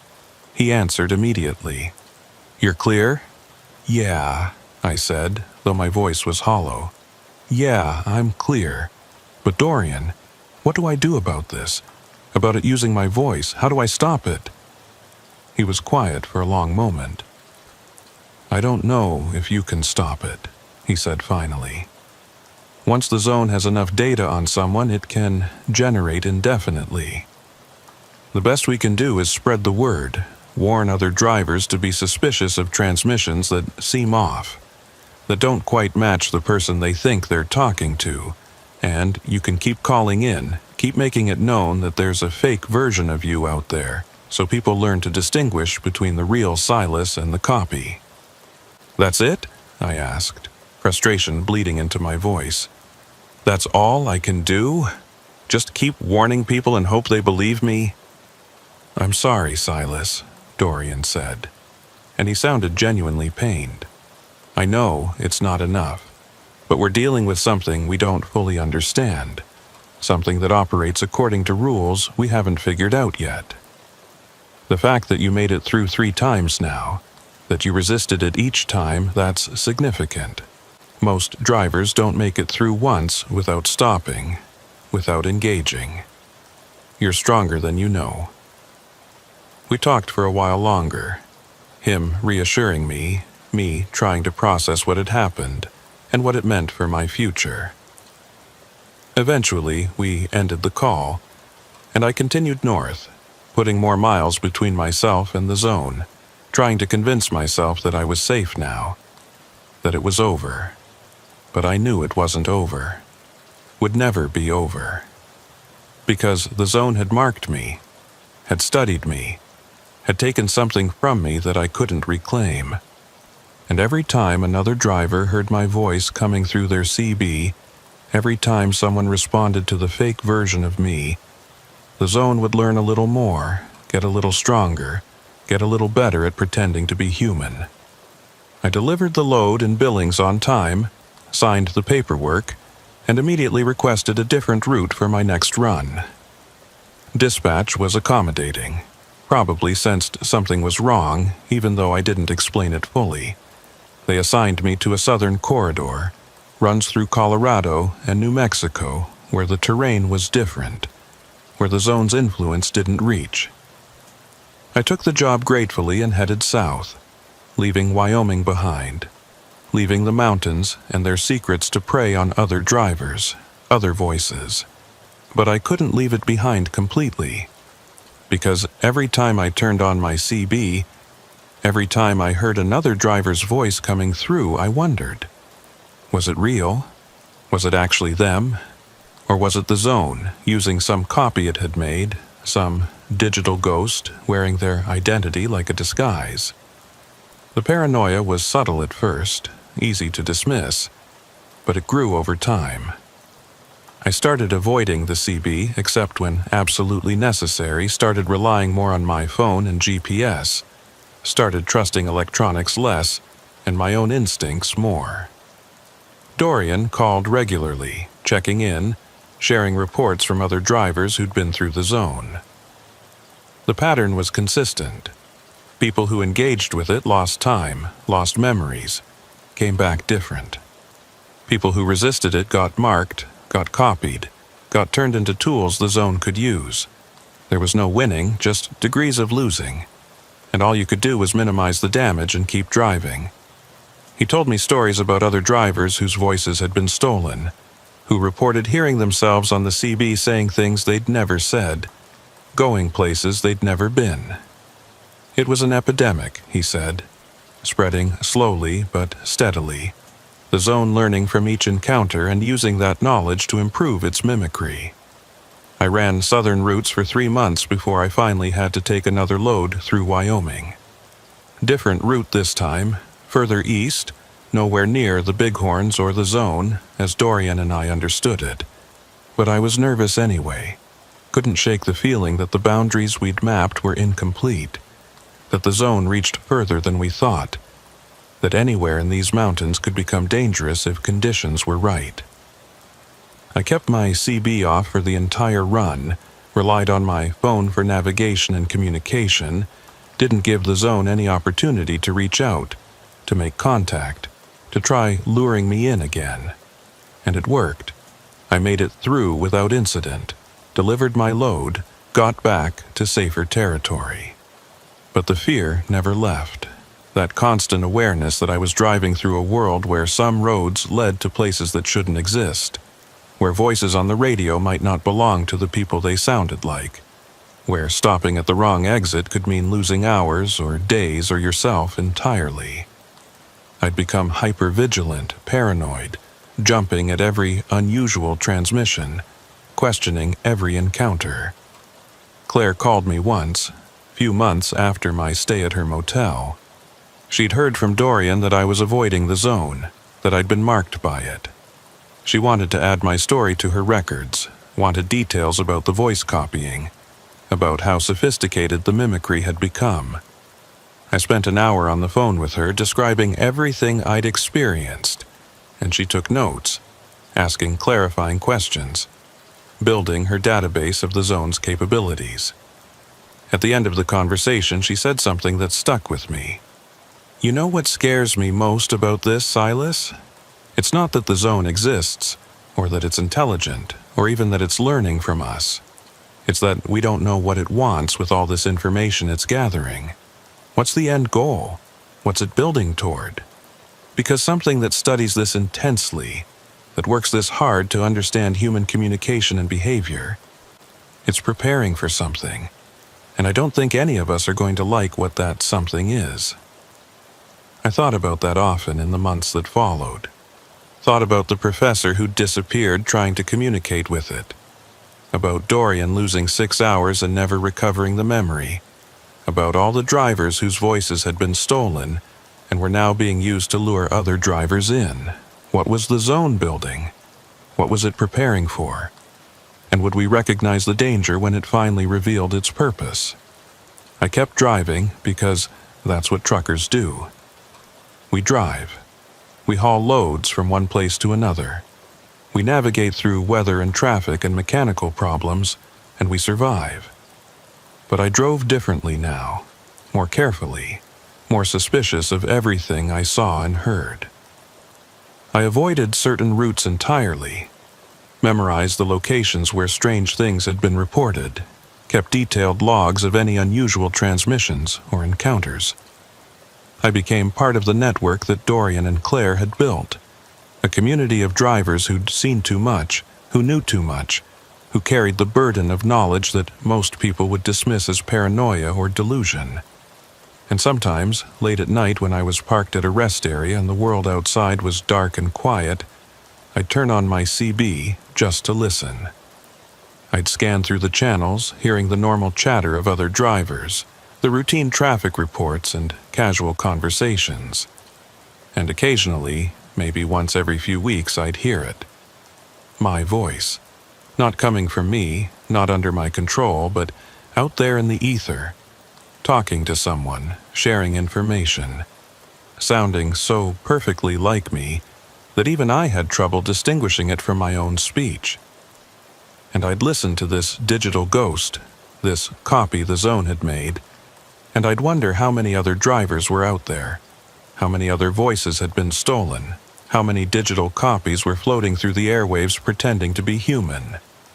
The zone is still there, in those mountains, waiting for the next driver to pass through its territory. It's learning, evolving, getting better at what it does. And someday, maybe soon, it'll be good enough that no one will be able to tell the difference between the real voices and the copies. When that day comes, when the zone's mimicry becomes perfect and indistinguishable from reality, what happens? Do we stop trusting our radios entirely? Do we abandon the very communication systems that keep us safe on these lonely highways? Or do we accept that some of the voices we hear aren't human and learn to live with that? Learn to navigate through a world where identity itself has become unstable? I don't have answers to those questions. All I have are miles, thousands and thousands of miles of road stretching out ahead of me, and the knowledge that some of those miles will take me through territory where the rules change, where electronics fail, where voices lie. And I keep driving because that's what I do, that's who I am. But I drive differently now. I drive like someone who knows the road is watching, listening, learning. Someone who understands that every transmission is a gift of data to something that wants to understand us, that's working to replicate us, that might someday succeed in becoming us. And late at night, when I'm alone in my cab and the highway stretches empty in both directions, I sometimes catch myself wondering, when I speak, when I key the mic and transmit, is it really me? Or Has the zone gotten so good at copying me that even I can't tell anymore? Has it replaced me without me noticing, substituted its version for mine so smoothly that the transition was invisible? Am I still Silas Vaught, or am I just a copy that thinks it's Silas Vaught, driving through the dark and not knowing the difference? I try not to think about it too much. Try to focus on the practical matters of driving, of making deliveries, of maintaining my equipment and managing my logs. But the question lingers, always there in the back of my mind, unresolved and maybe unresolvable. Because if the zone can copy voices perfectly, if it can replicate speech patterns and memories and behaviors, then where's the line between original and copy? When does mimicry become so perfect that it stops being mimicry and becomes reality? Dorian says I'm overthinking it, that I'm still me, still the person who resisted the zone's attempts to lure me in. But sometimes, when we talk on the phone, I wonder if I'm really talking to him or if I'm talking to his copy, the version the zone made when it studied him for 6 hours that day 5 years ago. And I wonder if he has the same doubts about me, if he questions whether the person calling him is still Silas, or just something that sounds like Silas, something that learned to be me so well that even my friends can't tell the difference. These are the thoughts that keep me company on the long hauls, the philosophical questions that have no satisfying answers. And maybe that's the zone's real purpose, I think sometimes, not to replace us, not to harm us, but to make us question what we are, to introduce doubt into the very concept of identity. Because once you've heard your own voice speaking words you never said, once you've encountered a perfect copy of yourself operating independently in the world, you can never be quite certain again. The foundation of self becomes unstable, and you're left driving through the dark wondering if the person behind the wheel is who you think they are. But I keep driving, keep making my deliveries, keep checking in with Dorian and Claire, keep warning other drivers about the zone and its capabilities. Because even if I can't answer the big questions, even if I don't know for certain who or what I am anymore, I can still do the job, can still move freight from point A to point B, can still navigate the highways and byways of this vast country. And maybe that's enough. Maybe the act of driving itself, the simple physical reality of hands on wheel and road beneath tires, is proof enough of existence, of identity, of being real. The zone is out there, waiting, learning, growing stronger with every driver who passes through, every voice it studies, every transmission it records and analyzes and replicates. And someday, maybe soon, it'll achieve whatever goal it's been working toward, whatever purpose drove it to study us so intensely. When that day comes, I hope I'm far away, running routes through safer territory where the radios work normally and the voices are real. But I suspect that day will find me anyway, will find all of us, because the zone isn't limited to those mountains anymore. It's spreading, slowly but surely, carried by the voices it's copied, and the drivers who unknowingly transmit its replications further into the world. We're teaching it to be us. And when it finally learns that lesson perfectly, when the student becomes indistinguishable from the teacher, what then? Do we welcome it as one of us? Do we fight it, try to reclaim the airwaves and the highways from this intelligence that we helped create through our own transmissions? Or do we just accept it? Adapt to a world where human and copy coexist, where identity is fluid and uncertain, and the line between real and artificial has been erased? I don't know. All I know is that I'm still driving, still making my runs, still checking my mirrors and watching for signs of trouble. The CB is on but muted, receiving but not transmitting, and my phone shows full signal, 5 bars, connection stable. The road ahead is clear and straight. Visibility perfect. Conditions as good as they get. Everything is normal. Everything is fine. But somewhere out there, In those mountains I left behind, my voice is still talking, still transmitting, still learning to be more me than I am.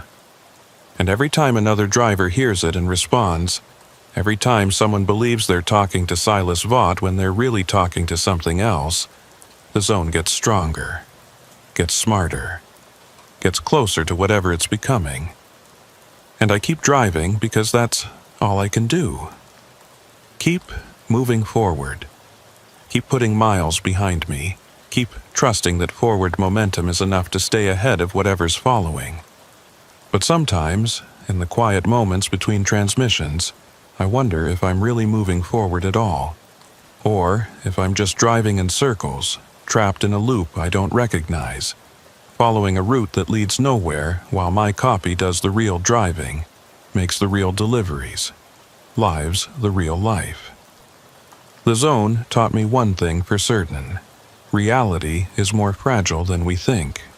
And once you've seen it bend, once you've watched it break and reconstitute itself into something that looks right but feels wrong, you can never trust it completely again.